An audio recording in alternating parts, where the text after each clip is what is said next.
नमस्कार दोस्तों, कैसे हो आप सभी। तो मैं आशा करता हूं कि आप सभी स्वस्थ होंगे, अपना ध्यान रख रहे होंगे। तो जैसे कि हमारे टीएनसी के अंदर 100 मोस्ट इंपोर्टेंट जो टॉपिक्स है दोस्तों वो आपके चल रहे हैं, और आज का हमारा जो मोस्ट इंपोर्टेंट टॉपिक है दोस्तों वो है एसिड बेस इम्बैलेंस। अगर हम बात करें दोस्तों, ये बायोकेमिस्ट्री के अंदर भी आता है, नर्सिंग जो फाउंडेशन है उसी के अंदर भी आता है। अगर हम मेडिसिन की बात करें, अगर हम बात करें मेडिकल सर्जिकल नर्सिंग की, तो उसके अंदर भी ये रेस्पिरेटरी सिस्टम के अंदर क्या होता है दोस्तों, इंक्लूड होता है, और जीआई सिस्टम के अंदर भी क्या होता है, इंक्लूड होता है। तो एसिड बेस इम्बैलेंस जो है दोस्तों एग्जाम के पॉइंट ऑफ व्यू से बहुत ज्यादा इंपॉर्टेंट टॉपिक है। आप सभी को पता भी है कि कितने सारे जो क्वेश्चंस है दोस्तों वो एसिड बेस इम्बैलेंस से रिलेटेड पूछे जाते हैं। तो अगर हम बात करें दोस्तों एसिड बेस इम्बैलेंस की, तो एसिड बेस इम्बैलेंस में सबसे ज्यादा जो क्वेश्चन पूछे जाते हैं दोस्तों वो दो प्रकार के होते हैं। पहले जो क्वेश्चन होते हैं दोस्तों वो कोजेस के बारे में पूछते हैं कि भाई एसिड बेस इम्बैलेंस में अगर मेटाबॉलिक एसिडोसिस हो रहा है तो उसका क्या कोज है, एल्कलोसिस है क्या कोज है, ठीक है, रेस्पिरेटरी एसिडोसिस है क्या कोज है, रेस्पिरेटरी एल्कलोसिस है क्या कोज है। दोस्तों ये इतना कंफ्यूज होता है कि सारे जो कोजेस हैं दोस्तों वो एक दूसरे के अंदर क्या हो जाते हैं, मिक्स हो जाते हैं।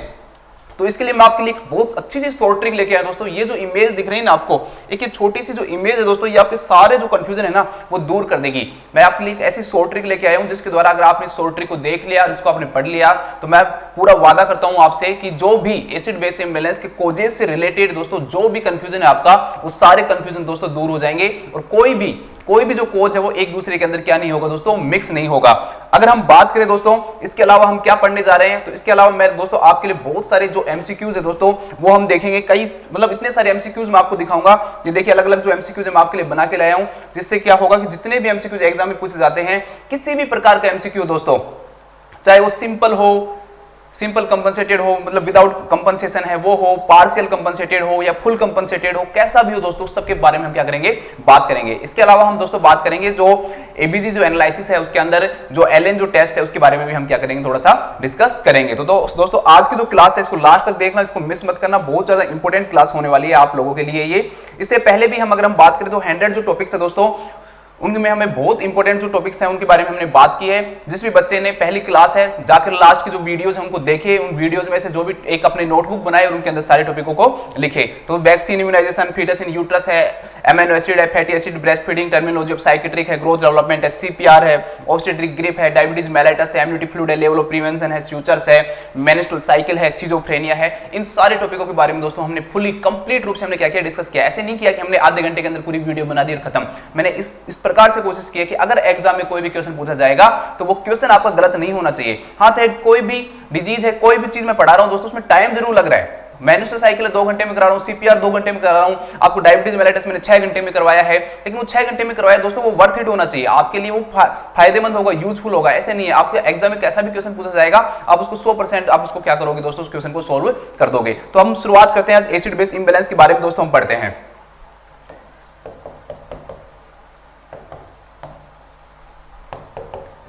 तो हम शुरुआत करते हैं एसिड बेस इम्बैलेंस के बारे में दोस्तों। तो हमारी जो ब्लड है दोस्तों उसकी जो पीएच जो होती है वो 7.35 टू 7.45 होती है। 7.35 टू 7.45 दोस्तों हमारी क्या होती है, ब्लड की पीएच होती है। अगर अब मैं थोड़ा सा आपको पीएच के बारे में बताना चाहूंगा, लोग कंफ्यूज हो जाते हैं कि सर पीएच है क्या, बढ़ती है तो क्या होता है, कम होती है तो क्या होता है दोस्तों, उन सब के बारे में बात करेंगे। दोस्तों पीएच एक्चुअली में है क्या, पीएच जो है दोस्तों वो नंबर ऑफ हाइड्रोजन आयन है, ठीक है, नंबर ऑफ हाइड्रोजन आयंस, या इसको दूसरे जो तरीके से मैं इसको भी समझाऊंगा, या दूसरे तरीके से हम बोले दोस्तों तो नेगेटिव लॉग ऑफ, अगर और ज्यादा डिटेल में जाएं तो negative log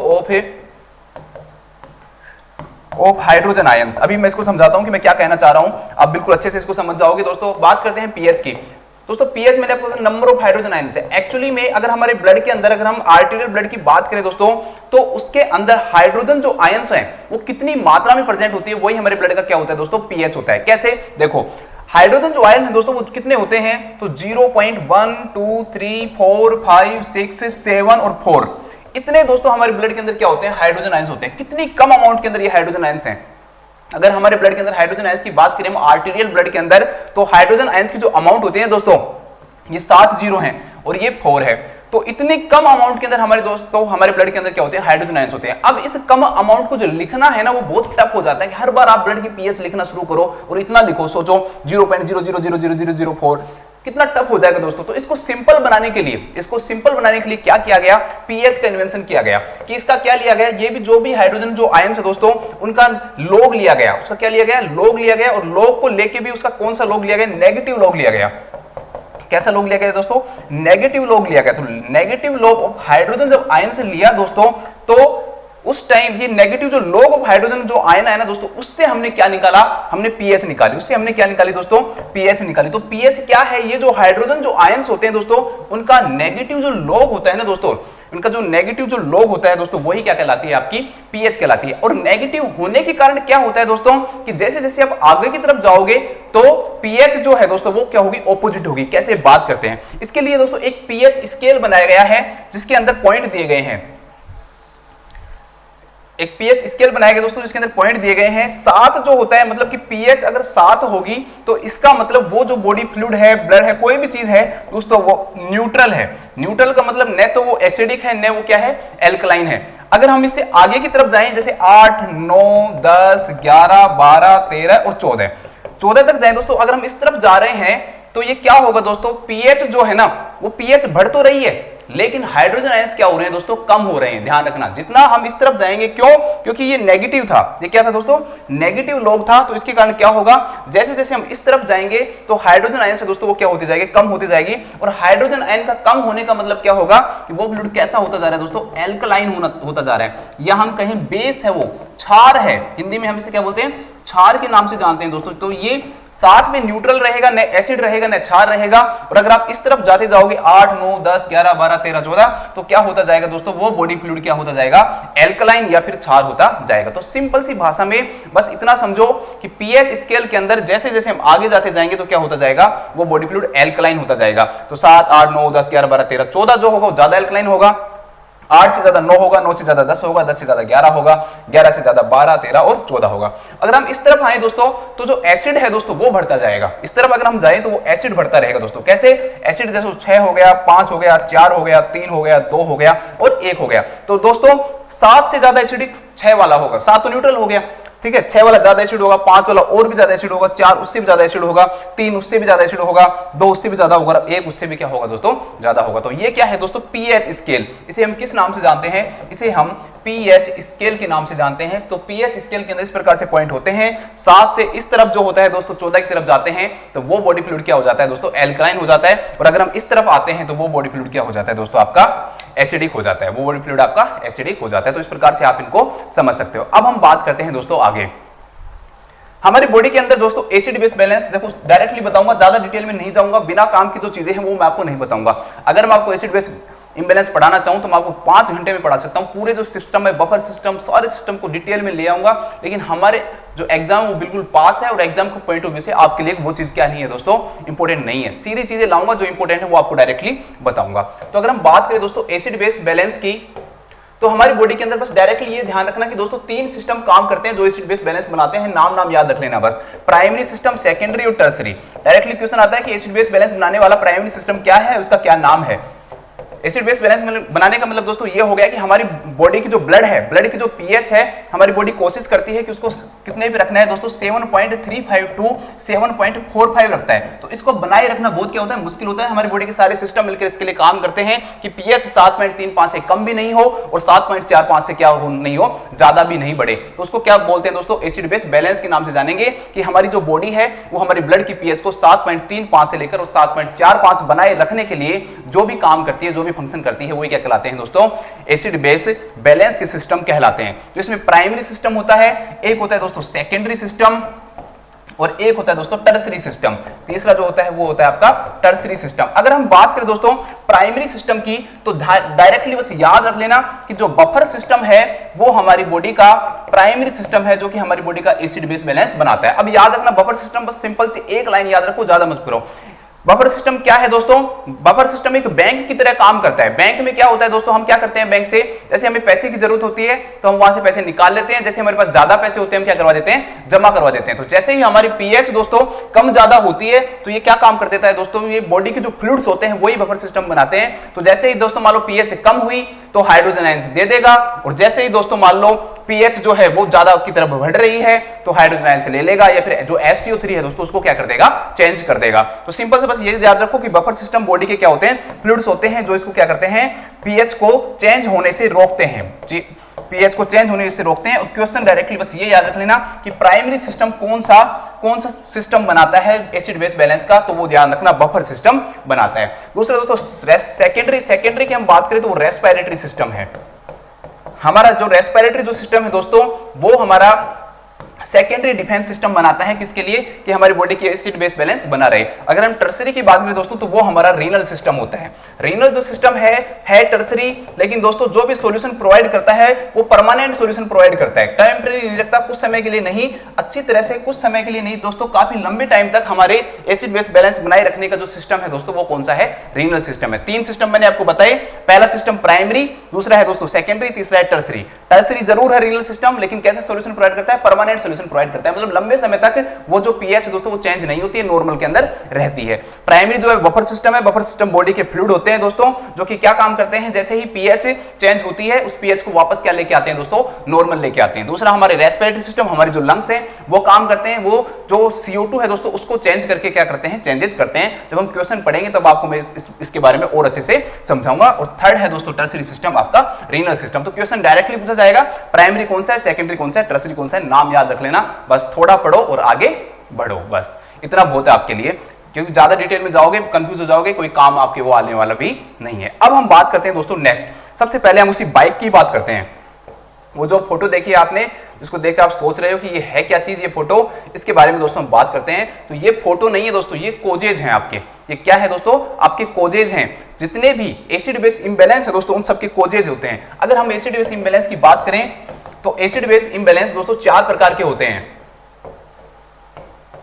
acid base imbalance है दोस्तों वो 4 प्रकार के होते हैं। 4 प्रकार के एसिड बेस इंबैलेंस हो सकते हैं। एक जो होता है दोस्तों वो होता है, कई आप इस प्रकार भी पढ़ सकते हो भाई, मेटाबॉलिक में रेस्पिरेटरी में बांटोगे तो 2 प्रकार के हो जाएंगे, लेकिन आप डायरेक्टली 4 ही प्रकार पढ़ो। एक होता है दोस्तों metabolic acidosis, metabolic acidosis, metabolic acidosis. दूसरा जो होता है दोस्तों दैट इज मेटाबॉलिक एल्कलोसिस। तीसरा जो होता है दोस्तों वो होता है आपका रेस्पिरेटरी एसिडोसिस। और चौथा जो होता है दोस्तों that is respiratory alkalosis, respiratory alkalosis. Directly exam में क्वेश्चन पूछता है कि भाई इसका कोजेज क्या है, इसमें क्या होता है, अगर आप डायरिया होता है तो क्या होगा, वोमिटिंग होगा तो क्या होगा, डायबिटिक कीटोएसिडोसिस होगा तो क्या होगा, एडिसन डिजीज होगा तो क्या होगा, ठीक है, आप इंजेक्शन ऑफ बाइकार्बोनेट करते हो तो दोस्तों क्या होगा। तो ऐसे बहुत सारे क्वेश्चंस इतने कंफ्यूजिंग हो जाते हैं, बच्चा याद कर लेता है फिर भूल जाता है, सर उसमें क्या होगा, एडिशन में क्या होता है। एक ऐसे ट्रिक याद करेंगे, हमेशा के लिए हमें एक चीज क्या हो जानी चाहिए दोस्तों, याद हो जानी चाहिए। तो सारे जितने भी जो इम्बैलेंस दोस्तों उनकी बात करेंगे। मेटाबॉलिक जो सिस्टम है दोस्तों उसके अंदर आपको ध्यान रखना है, अभी हम और अच्छे से डिटेल में इसके बारे में समझाऊंगा कि मेटाबॉलिक जो सिस्टम है दोस्तों उसके अंदर मेनली जो चेंजेस होते हैं वो किसके अंदर होते हैं, बाइकार्बोनेट के अंदर होते हैं, SCO3 के अंदर होते हैं। रेस्पिरेटरी सिस्टम के अंदर मेनली जो चेंजेस होते हैं दोस्तों वो किसके अंदर होते हैं, आपके CO2 के अंदर होते हैं, कार्बन डाइऑक्साइड के अंदर होते हैं। अब इसे क्या लाइन बताई, एक सिंपल सी लाइन बताइए, ये बहुत इंपॉर्टेंट है, आगे हमारे बहुत काम आएगी। मेटाबॉलिक के अंदर मेनली जो चेंजेस होंगे वो किसके अंदर होंगे दोस्तों, SCO3 के अंदर होंगे। और रेस्पिरेटरी के अंदर जो मेनली जो चेंजेस होंगे दोस्तों वो किसके अंदर होंगे, CO2 के अंदर होंगे। आगे हम बात करेंगे इसके बारे में। सबसे पहला लेते हैं हम दोस्तों मेटाबॉलिक एसिडोसिस। उस पिक को भी अभी लेके आऊंगा आपके सामने, ऐसे नहीं है, बहुत इंपॉर्टेंट पिक है, बहुत इंपॉर्टेंट पिक है आपके लिए, वो आपको बहुत चीजें याद करवा देगी। वो मेटाबॉलिक एसिडोसिस की हम बात करेंगे दोस्तों। सबसे पहले देखो एसिडोसिस है तो इसका मतलब सिंपल सी बात ये समझो, मैंने आपको बताया था कि ब्लड की जो नॉर्मल जो पीएच होती है वो 7.35 से लेकर और 7 पॉइंट कितनी होती है दोस्तों, 4-5 होती है। तो एसिडोसिस का मतलब क्या हो गया दोस्तों, ब्लड की जो पीएच है, ब्लड की जो पीएच है दोस्तों वो 7.35 से क्या हो जाएगी, कम हो जाएगी। सिंपल सी बात है, पीएच नॉर्मल है 7.35 से लेकर 7.45, और जो पीएच है दोस्तों वो अगर 7.35 से कम हो जाती है तो वो किस चीज को शो करेगा, एसिडोसिस को शो करेगा। वो किस चीज को शो करेगा दोस्तों, एसिडोसिस को शो करेगा।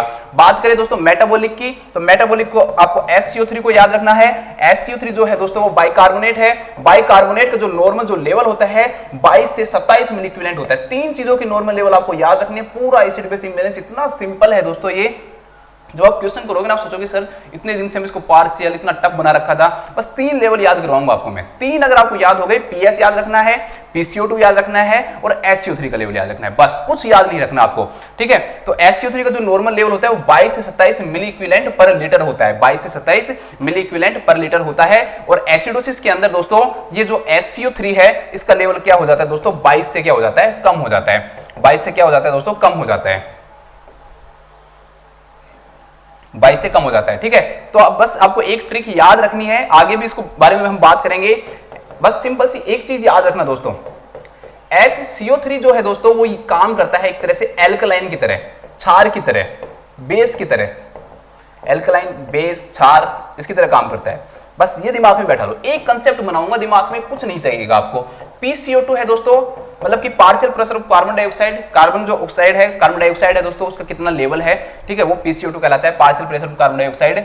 इसका जो नॉर्मल लेवल है दोस्तों वो 35 से और 45 mm ऑफ Hg होता है, ठीक है। ये भूलोगे भी नहीं, ये मैं बता दूंगा कि कैसे आपको याद रखना है। और दोस्तों PCO2 जो होता है दोस्तों वो याद रखना है बस कि PCO2 दोस्तों एसिड की तरह काम करता है, बस इतना आपको याद रखना है कि PCO2 किसकी तरह काम करता है दोस्तों, एसिड की तरह काम करता है। और PCO2 कौन से सिस्टम से, तो कार्बन डाइऑक्साइड है, तो वैसे याद रख लो रेस्पिरेटरी सिस्टम से रिलेटेड होता है। और SCO3 किससे रिलेटेड होता है दोस्तों, मेटाबॉलिक सिस्टम से रिलेटेड होता है। और SCO3 किसकी तरह काम करता है दोस्तों, एल्कलाइन और बेस की तरह। अगर आपने बस ये पढ़ लिया ना, पूरा एसिड बेस बैलेंस आपका है ना दोस्तों, कितना भी टफ क्वेश्चन आपका आएगा ना आप इससे क्लियर कर लोगे, मैं गारंटी दे रहा हूं इस बात की। बस 3 चीजें याद रखना, पीएच 7.35 से लेकर 7.45 पहली चीज याद रखनी है।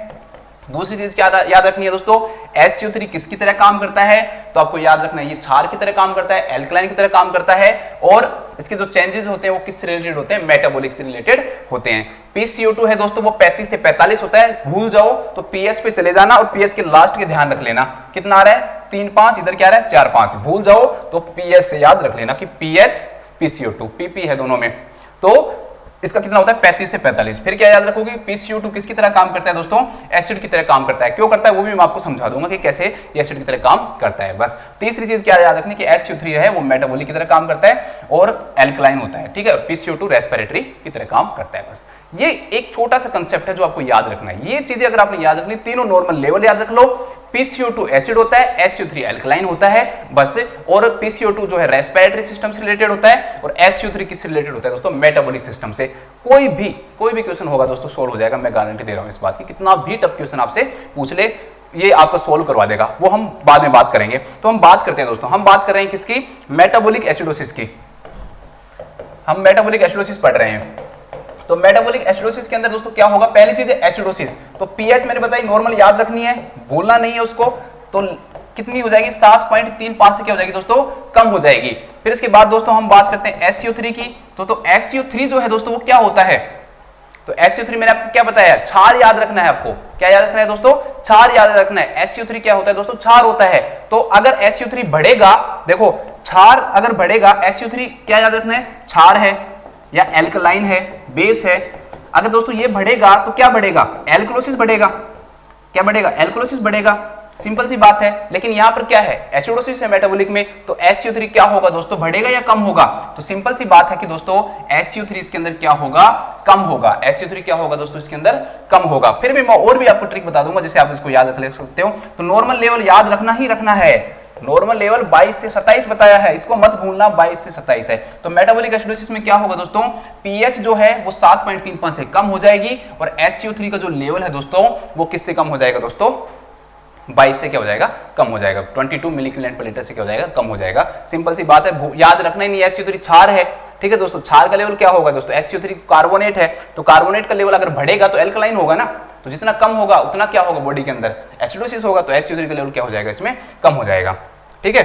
तो ये पहला था मेटाबॉलिक एसिडोसिस। अब इनके कोजेस की बात करते हैं, एक एक करके मैं सारे कोजेस बताऊंगा। तो एक ही ट्रिक है, उससे सारे जो कोजेस है दोस्तों वो आपके आ जाएंगे। कैसे, ये भाई साहब है, मुझे नहीं पता कौन है, कहां से है, लेकिन बहुत अच्छे इंसान है। इनका नाम याद रखना, इनका नाम है दोस्तों फैट, मतलब थोड़े से मोटे हैं तो इसलिए फैट डिसआर्म। इनका नाम क्या है दोस्तों, फैट डिसआर्म नाम है इनका।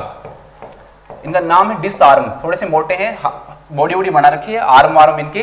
तो इसका नाम क्या है दोस्तों, फैट डिसआर्म नाम है, याद रखना। क्या नाम है इनका, फैट डिसआर्म नाम है इनका। थोड़े फैटी हैं, कैसे याद रख लो, फैटी डिसआर्म, ठीक है, फैटी भी रख सकते हो। फैटी डिसआर्म नाम है इनका, क्या नाम है? Fatty disarm. अगर हम इनकी बात करें, इन मैडम की बात करें, तो ये जो मैडम है दोस्तों, इनकी अगर हम बात करें तो इनका नाम है हबाइड। क्या नाम है दोस्तों? हबाइड नाम है, बस हबाइड। थोड़ा सा नाम टफ है मैडम का, ठीक है, अंग्रेजों को जैसा नाम है, लेकिन आपको याद रखना है, हबाइड नाम है, HBIDE, HBIDE। दोस्तों इसको याद कर लो, बस दोनों को याद रखो। भाई साहब का क्या नाम है? फैट डिसआर्म नाम है। मैडम का क्या नाम है दोस्तों? हबाइड नाम है। और बाइक कौन सी दिख रही है ये आपको? बच्चे बताओ कौन सी बाइक है, तो सभी बता देंगे, लड़के तो सारे बता देंगे कि सर ये अपाची बाइक है। कौन सी बाइक है दोस्तों? अपाची बाइक है। तो फैट आर्म, फैट जो डिसआर्म है दोस्तों, फैट डिसआर्म भाई साहब हैं, इन्होंने इन देवी जी को, हबाइड को कौन सी बाइक दी दोस्तों? अपाची बाइक दी। कौन सी बाइक दी? अपाची बाइक दी। और इस होप से दी, इस फुल होप से दी कि ये इसको सही तरह से चलाएंगी, ये इसको क्या चलाएंगी? सही तरीके से चलाएंगी। तो सही तरह से चलाने के लिए उन्होंने होप रखी, आशा रखी। होप मतलब आशा, कि भाई ये इसको सही तरह से चलाएंगी। तो आशा को हम किस नाम से जानते हैं दोस्तों? इसको हम जानते हैं होप के नाम से। तो फुल होप से दी, किससे दी दोस्तों? फुल होप से दी। पूरी ट्रिक है वो बन गई है, आपके सामने है, बस एक लाइन आपको याद रखनी है, फिर सारी चीजें आपकी क्या हो जाएंगी दोस्तों? खुल जाएंगी। कैसे? फैटी डिसआर्म ने हबाइड को, फैटी डिसआर्म ने हबाइड को अपाची बाइक फुल होप से दी। ठीक है, फैटी डिसआर्म ने हबाइड को अपाची बाइक फुल होप से दी, मतलब पूरी आशा से दी कि भाई सही तरीके से चलाएगी, एक्सीडेंट नहीं करेगी, बस इतना याद रख लो। फुल होप मतलब पूरी उम्मीद के साथ दी, पूरी उम्मीद के साथ दी। देखो दोस्तों क्या क्या बताया मैंने आपको? पहला बताया मैंने आपको कि फैटी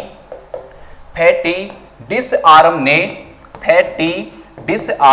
ने, ठीक है, फैटी डिसआर्म ने हबाइड को, HBIDE, हबाइड को कौन सी बाइक दी दोस्तों? Apache bike, Apache bike full hope से दी, फुल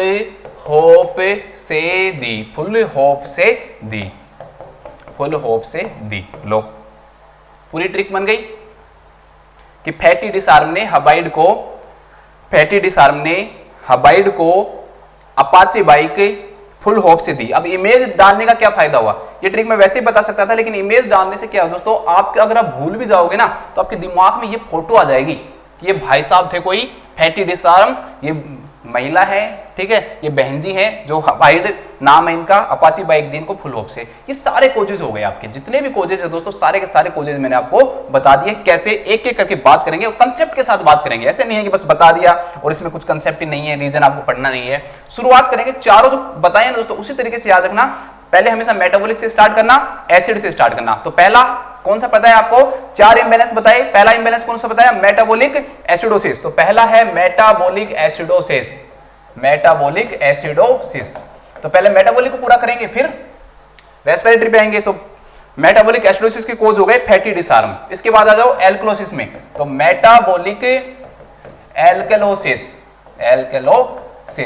इसके बाद आ जाते हैं नेक्स्ट पे, नेक्स्ट अब रेस्पिरेटरी पे आ जाओ, तो रेस्पिरेटरी पे एसिडोसिस, तो रेस्पिरेटरी एसिडोसिस। इसके बाद में लास्ट पे आ जाओ दोस्तों, तो रेस्पिरेटरी एल्कलोसिस। अब बस क्वेश्चन आने दो, क्वेश्चन को हम तोड़ देंगे, फोड़ देंगे। कैसे दोस्तों? देखो, अब मेटाबॉलिक एसिडोसिस में कोई भी क्वेश्चन आएगा ना, वो आपको इधर ये इनमें से कोई एक देगा और आपका आंसर आपको ऊपर दिखा हुआ मिलेगा कि फैटी डिसआर्म के अंदर से कोई सा भी आ रहा है तो मेटाबॉलिक एसिडोसिस है, अगर हबाइड में से कोई भी आ रहा है तो मेटाबॉलिक एल्कलोसिस है, अगर रेस्पिरेटरी एसिडोसिस में कोई भी आ रहा है तो अपाची है, और रेस्पिरेटरी एल्कलोसिस में से कोई भी आ रहा है तो फुल होप है। बस ये चीजें आपको याद हो जाएंगी दोस्तों। ये ट्रिक कहीं से कॉपी की हुई नहीं है, मैंने खुद ने बनाई है, आप लोगों के लिए मेहनत की है कि आप लोगों को कम मेहनत करनी पड़े, क्योंकि एग्जाम आपका पास है और मैं नहीं चाहता कि आप खुद ट्रिक बनाने के लिए बैठो। अब हम बात करते हैं दोस्तों, सबसे पहला फैटी, कुछ याद नहीं करना। फैटी मतलब दोस्तों फैटी डाइट, एक्सेसिव मात्रा में दोस्तों फैटी डाइट लेने से क्या हो सकता है? मेटाबॉलिक एसिडोसिस हो सकता है। अभी इसके बारे में और अच्छे से समझा दूंगा आपको। नेक्स्ट दोस्तों डायबिटिक कीटो एसिडोसिस,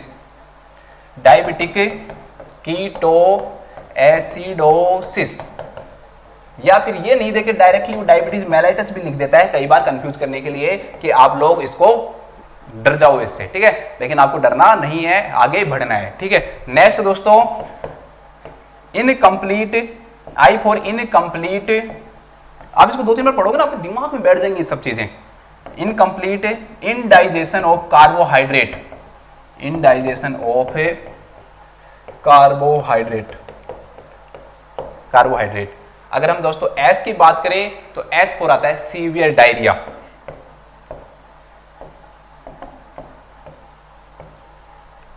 अगर हम बात करें दोस्तों ए की तो ए में 2 आएंगे आपके, एस्पिरिन भी आएगा और ए फॉर आपका दोस्तों एडिसन जो डिजीज है वो भी आएगा, एडिसन डिजीज। अगर हम बात करें दोस्तों आर की तो आर फॉर यहां पर क्या आएगा दोस्तों कि जो किडनीज है वो सही तरह से क्या नहीं कर रही हो, काम नहीं कर रही हो, उसे हम बोलते हैं renal insufficiency, renal insufficiency. Renal failure भी लिखा हुआ सकता है, तो रीनल से रिलेटेड, किडनी से रिलेटेड कुछ भी लिखा हुआ है तो आपको घबराना नहीं है। और एम फॉर है दोस्तों माल न्यूट्रिशन, एम फॉर क्या है दोस्तों माल न्यूट्रिशन। अब देखो कितना सिंपल बन जाएगा आपके लिए, अब बार बार भूलते हो, लेकिन ये चीज आप एक बार याद कर लोगे ना कि डी फॉर डायबिटिक कीटोएसिडोसिस है, आई फॉर इनकम्प्लीट इंडाइजेशन है, एस फॉर दोस्तों सीवियर डायरिया है, ए फॉर यहाँ पर एस्पिरिन एडिसन डिजीज है, आर फॉर किडनी से रिलेटेड है, एम फॉर दोस्तों माल न्यूट्रिशन है, सारी चीजें, तो आप कंफ्यूज नहीं होगे। वैसे क्या होंगे दोस्तों, आप देखो भूलते क्यों हो, भूलती चीजें जब हैं जब हम कॉम्प्लेक्स हो जाता है। हमारे पास क्या हो जाते हैं दोस्तों 20-25 कोजेज हो जाते हैं और उन कोजेज को 4 कैटेगरी में डालने में है ना हमारा ब्रेन बहुत ज्यादा डिफिकल्टी कोज करता है, तो हम उसको सिंपल वे बनाकर डालेंगे, हम उसको ट्रिक बना के हम हमारे ब्रेन के अंदर उसको क्या कर रहे हैं, फिट कर रहे हैं। ठीक है, तो क्वेश्चन डायरेक्टली आता है कि भाई डायरिया के अंदर क्या होता है, फैटी डाइट लोगे तो क्या होगा, डायबिटिक कीटोएसिडोसिस में क्या होता है, एस्पिरिन लेने वाले में एडिसन डिजीज के अंदर क्या होता है, रीनल इनसफिशिएंसी में क्या होता है, माल न्यूट्रिशन क्या होता है। सबका आंसर एक है दोस्तों, मेटाबॉलिक एसिडोसिस। सबका आंसर क्या होगा, मेटाबॉलिक एसिडोसिस। ये बात हो गई ट्रिक की, लेकिन ये क्लास जो है दोस्तों इसमें हम कंसेप्ट की भी बात करते हैं। तो सबसे पहला है दोस्तों फैटी डाइट। सबके लगभग एक जैसे ही कोजेज आएंगे, ज्यादा आपको घबराने की जरूरत नहीं है दोस्तों। देखो फैटी डाइट लोगे दोस्तों तो इसका मतलब उसमें फैट ज्यादा होगा, फैट का जब भी ऑक्सीडेशन होता है तो बनते हैं दोस्तों कीटोन्स, और कीटोन्स जब बनते हैं दोस्तों तो कीटोन्स क्या होते हैं, एसिड होते हैं, बीटा हाइड्रोक्सी ब्यूटारिक एसिड है, एसीटोन है, एसिटिक एसिड है, ऐसे केमिकल्स बनते हैं दोस्तों क्या होते हैं, जो कि एसिड होते हैं। डायबिटीज मेलाइटिस में समझो आप, मैंने आपको सारे कीटोन्स के बारे में, इसके बारे में आपको मैंने क्या कर रखा है दोस्तों, आपको समझा रखा है। तो कीटोन्स जैसे भी बॉडी में बढ़ते हैं दोस्तों तो एसिड से ज्यादा बढ़ते हैं, और एसिड बढ़ेंगे तो इसे हम किस नाम से जानेंगे, मेटाबॉलिक एसिडोसिस के नाम से जानेंगे। क्यों, क्योंकि मेटाबॉलिज्म से रिलेटेड है दोस्तों, ये this is related to GI system से रिलेटेड हो, मेटाबॉलिज्म से रिलेटेड हो, सारे किस में आएंगे, मेटाबॉलिक से। कार्बन डाइऑक्साइड से रिलेटेड जितने भी आएंगे सारे किस में आएंगे दोस्तों, आपके रेस्पिरेटरी में। तो कोजेज हो गया, सिंपल समझ गए, फैटी डाइट ज्यादा लोगे कीटोन बढ़ेगा, मेटाबॉलिक एसिडोसिस होगा, बस सिंपल सी बात है। तो यहां पर अब आपको याद करने के लिए जितना ज्यादा डिटेल नोट्स नहीं, शॉर्ट नोट्स बनाओ, बस फैटी डाइट ज्यादा लिखो, इसके आगे ब्रैकेट में लिख लो इंक्रीज कीटोन, इंक्रीज कीटोन तो इंक्रीज एसिड, बस छोटा शॉर्ट भी लिखते जाओ साथ में, ताकि जब आप रिवाइज करो ना तो इतना लंबा सा खोलना नहीं पड़े आपको, पूरा पोथा ना खोलना पड़े। दोस्तों बात करें डायबिटिक कीटोएसिडोसिस की, सेम यही कोज होगा। डायबिटिक कीटोएसिडोसिस में भी क्या होता है, डायबिटिक कीटोएसिडोसिस हो या फिर डायबिटीज मेलाइटिस की सीवियर फॉर्म हो दोस्तों, क्या होगा कि जो कार्बोहाइड्रेट ग्लूकोज है दोस्तों वो नहीं मिल पाता, तो अनअवेलेबिलिटी ऑफ कार्बोहाइड्रेट, सिंपल लिख लो कार्बोहाइड्रेट। बॉडी दोस्तों कार्बोहाइड्रेट को सबसे पहले यूज करती है।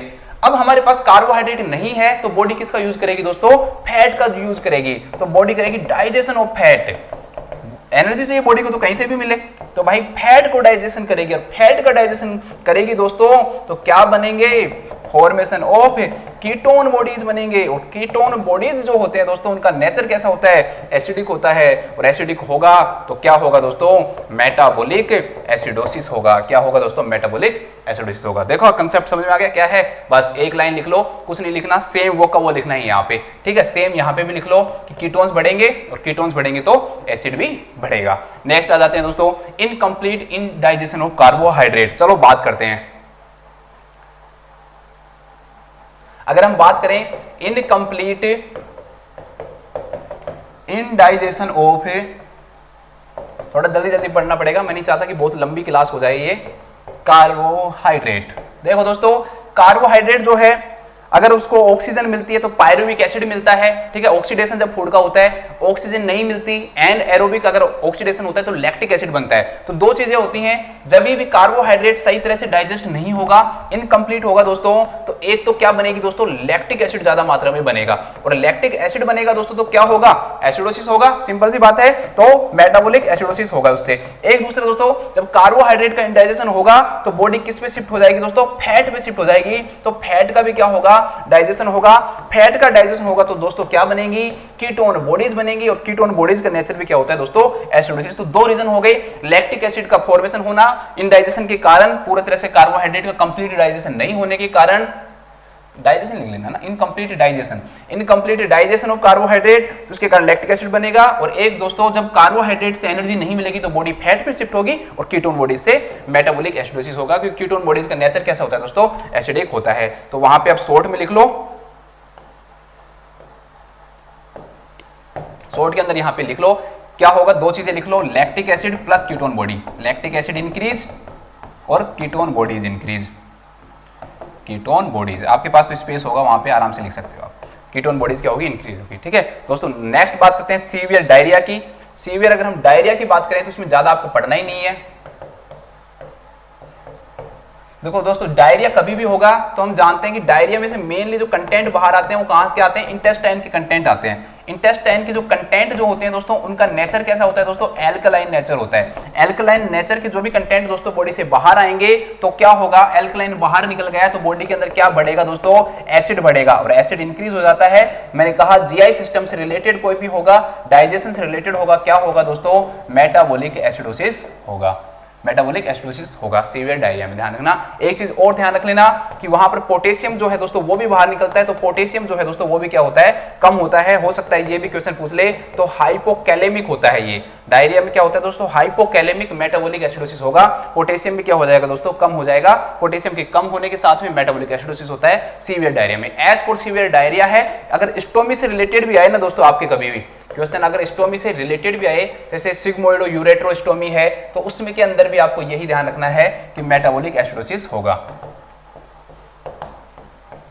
कोई भी स्टोमी करते हैं तो उसमें भी रिलेटेड वही है कि एल्कलाइन कंटेंट बाहर जाएंगे बॉडी से, इंटेस्टाइन की कोई भी अगर स्टोमी हो रही है तो इंटेस्टाइन से रिलेटेड स्टोमी की बात कर रहा हूं मैं, ठीक है, और कहीं नहीं। तो वहां पर भी क्या होता है दोस्तों, जो एल्कलाइन कंटेंट है वो बाहर निकलते हैं, और कोई भी जब एल्कलाइन बाहर निकल जाएगा तो बॉडी में एसिड कंटेंट क्या होंगे, बढ़ेंगे, तो उसके कारण भी क्या होता है दोस्तों, मेटाबॉलिक एसिडोसिस हो जाता है। तो डायरिया का कोजेज हैं, उसमें सिंपल सा निकाल लेना, सिंपल सा लिख लेना कि इंटेस्टाइनल जो कंटेंट है दोस्तों वो क्या होते हैं, एल्कलाइन कंटेंट आउट हो जाते हैं बस, क्योंकि इसका नेचर क्या है दोस्तों।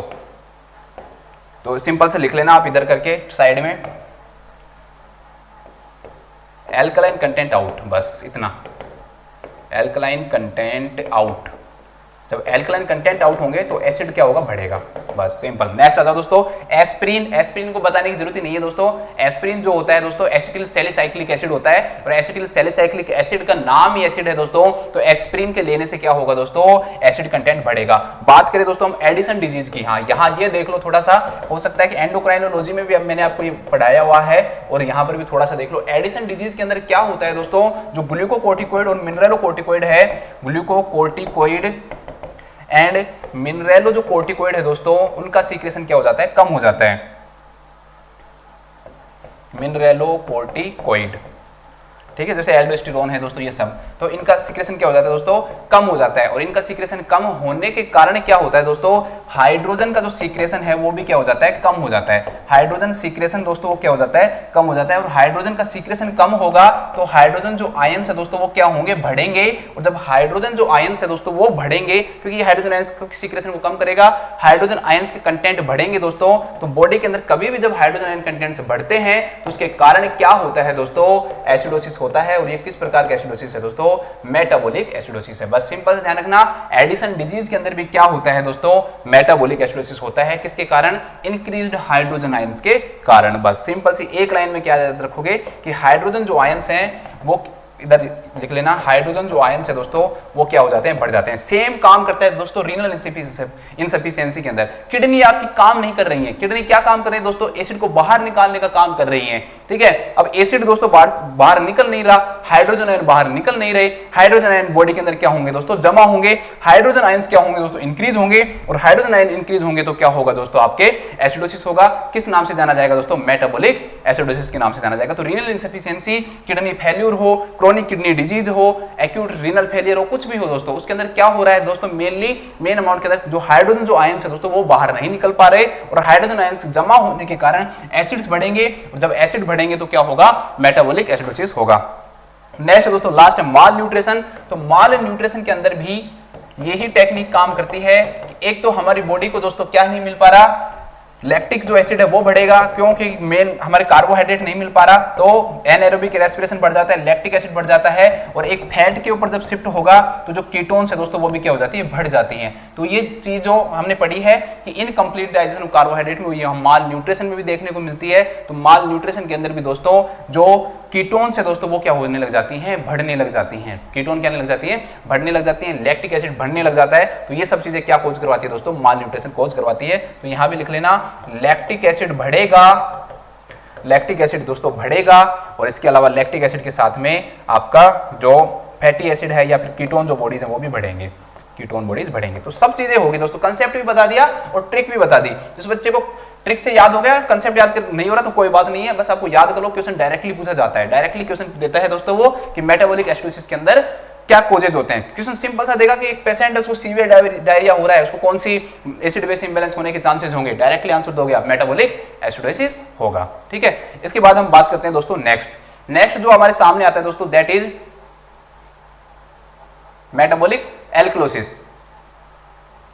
इसके बाद हम दोस्तों बात करते हैं मेटाबॉलिक एल्कलोसिस की। तो मेटाबॉलिक एल्कलोसिस जो होता है दोस्तों उसके जो कोजेज होते हैं उन्हें हम हबाइड नाम से जानते हैं। तो मेटाबॉलिक एल्कलोसिस में क्या होगा दोस्तों, मैंने कहा था कि SCO3 क्या होता है, मेटाबॉलिक होता है। तो SCO3 का जो लेवल है दोस्तों वो क्या होगा, बढ़ेगा, और एल्कलोसिस के अंदर pH कम होगी या ज्यादा होगी, तो आप कहोगे सर pH क्या हो जाती है, बढ़ जाती है। तो pH भी बढ़ती है और SCO3 भी क्या होता है दोस्तों, बढ़ता है। pH भी बढ़ती है और SCO3 भी क्या हो रहा है, बढ़ रहा है। तो इसे हम किस नाम जानेंगे, मेटाबॉलिक एल्कलोसिस के नाम से जानेंगे। देखो इसके क्या क्या कोजेज हो सकते हैं।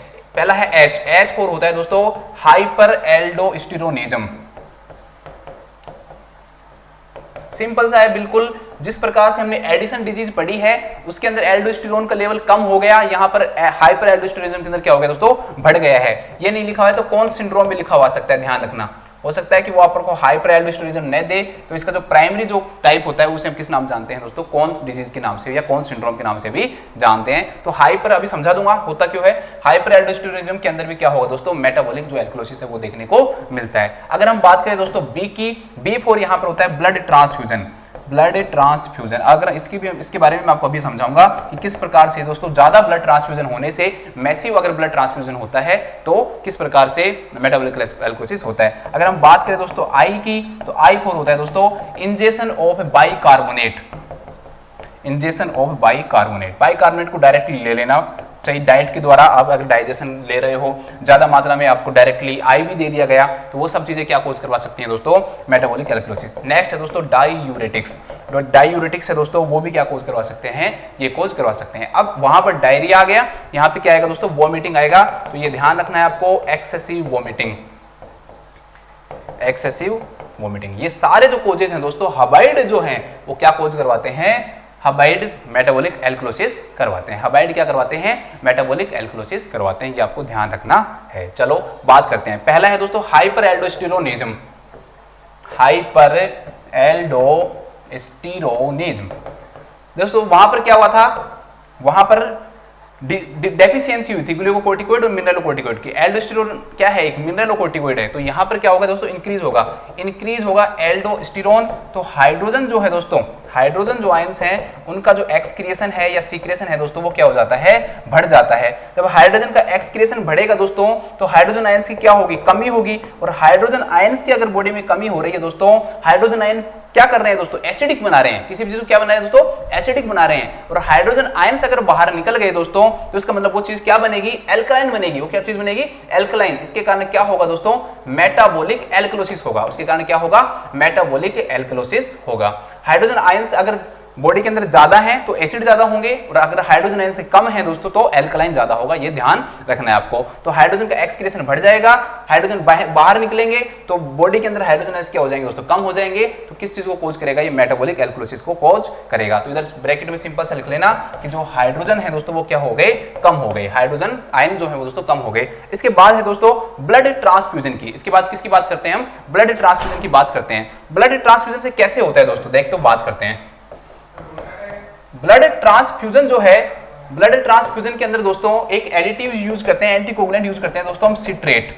क्या यूज करते हैं दोस्तों हम, सिट्रेट यूज करते हैं। तो सिट्रेट के यूज करने के कारण क्या होता है दोस्तों, सिट्रेट के यूज करने के कारण ये सिट्रेट जो है इसका मेटाबॉलिज्म हो जाता है। आपके दिमाग में ये आना चाहिए कि भाई सिट्रेट होगा तो सिट्रिक एसिड है, सिट्रिक एसिड होगा तो एसिडोसिस होगा, लेकिन यही तो चीज कंफ्यूजिंग है ना। ब्लड ट्रांसफ्यूजन में हम गलती कर देते हैं, हम सोचते हैं एंटीकोगुलेंट में सिट्रिक एसिड यूज करते हैं और उससे हम क्या कर देते हैं, एसिडोसिस। लेकिन ध्यान रखना ये जो सिट्रेट है दोस्तों, ये सिट्रेट का मेटाबॉलिज्म जब होता है ना तो ये सिट्रेट जो है दोस्तों ये बाइकार्बोनेट में चेंज हो जाता है। किसमें चेंज हो जाता है, बाइकार्बोनेट में। अब बाइकार्बोनेट SiO3 क्या समझा रखा है मैंने, SiO3 क्या चीज है दोस्तों, बेस है, एल्कलाइन है, याद करवा रखा है, SiO3 एल्कलाइन है। तो एल्कलाइन दोस्तों क्या होगा, बढ़ेगा, क्यों, सिट्रेट है ब्लड के अंदर, सिट्रेट बढ़ रहा है, SiO3 बढ़ रहा है, SiO3 बढ़ेगा तो क्या होगा, एल्कोलिसिस होगा। तो इसके कारण क्या होगा, पेशेंट को मेटाबॉलिक एल्कोलिसिस देखने को मिलेगा।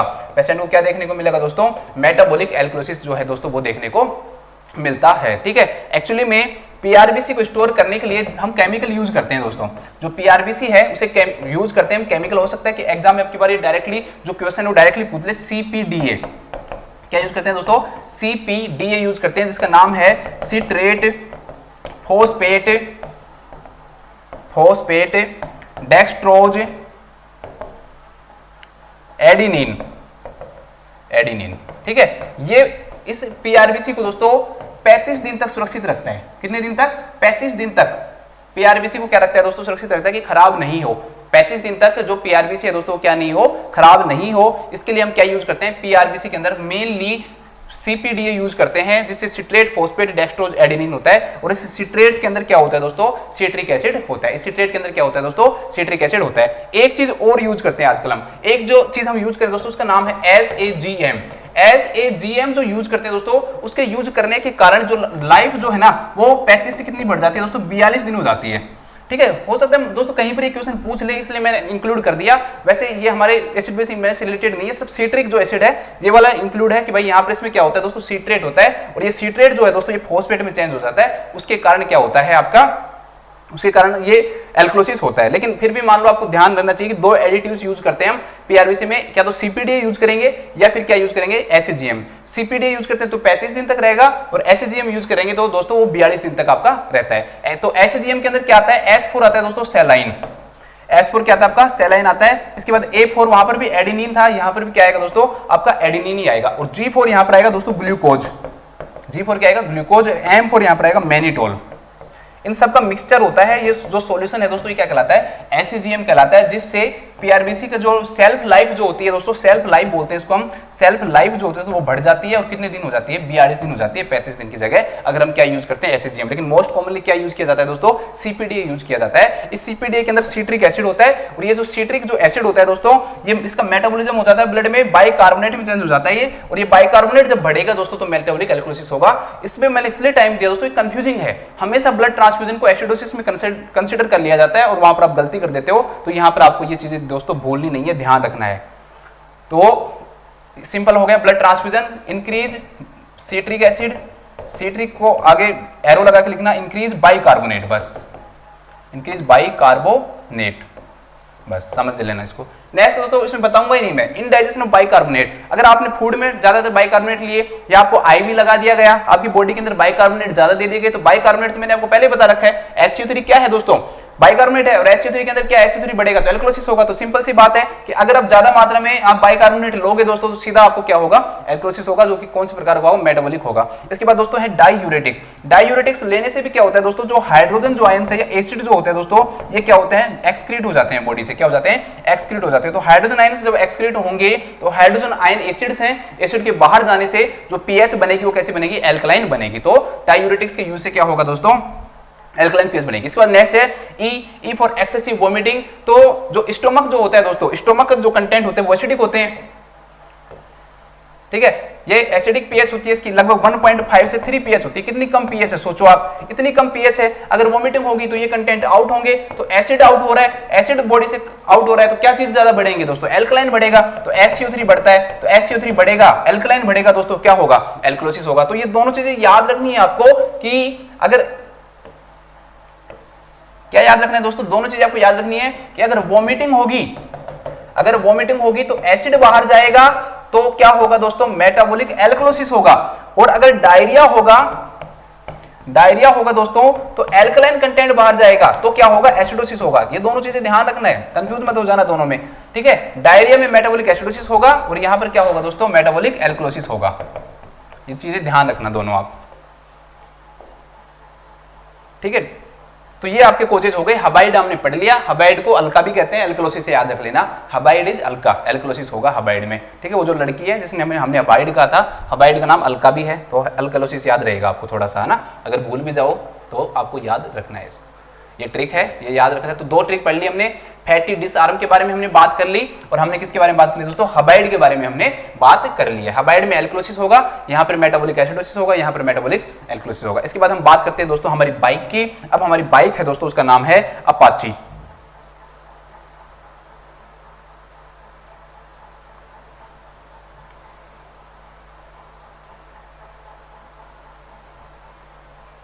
अब हम बात करते हैं दोस्तों अपाची की। अपाचे, लो भाई अपाची बाइक होनी चाहिए, अपाची बाइक में लिखना है ना, थोड़ा सा सही से लिख देता हूं, अपाचे बाइक। अब बहुत सिंपल आएंगे कोजेज जो है ना, वो बिल्कुल सिंपल बना दूंगा मैं आपको दोस्तों। ये क्या है आपके, ये सब किसके कोजेज हैं, तो ये आपके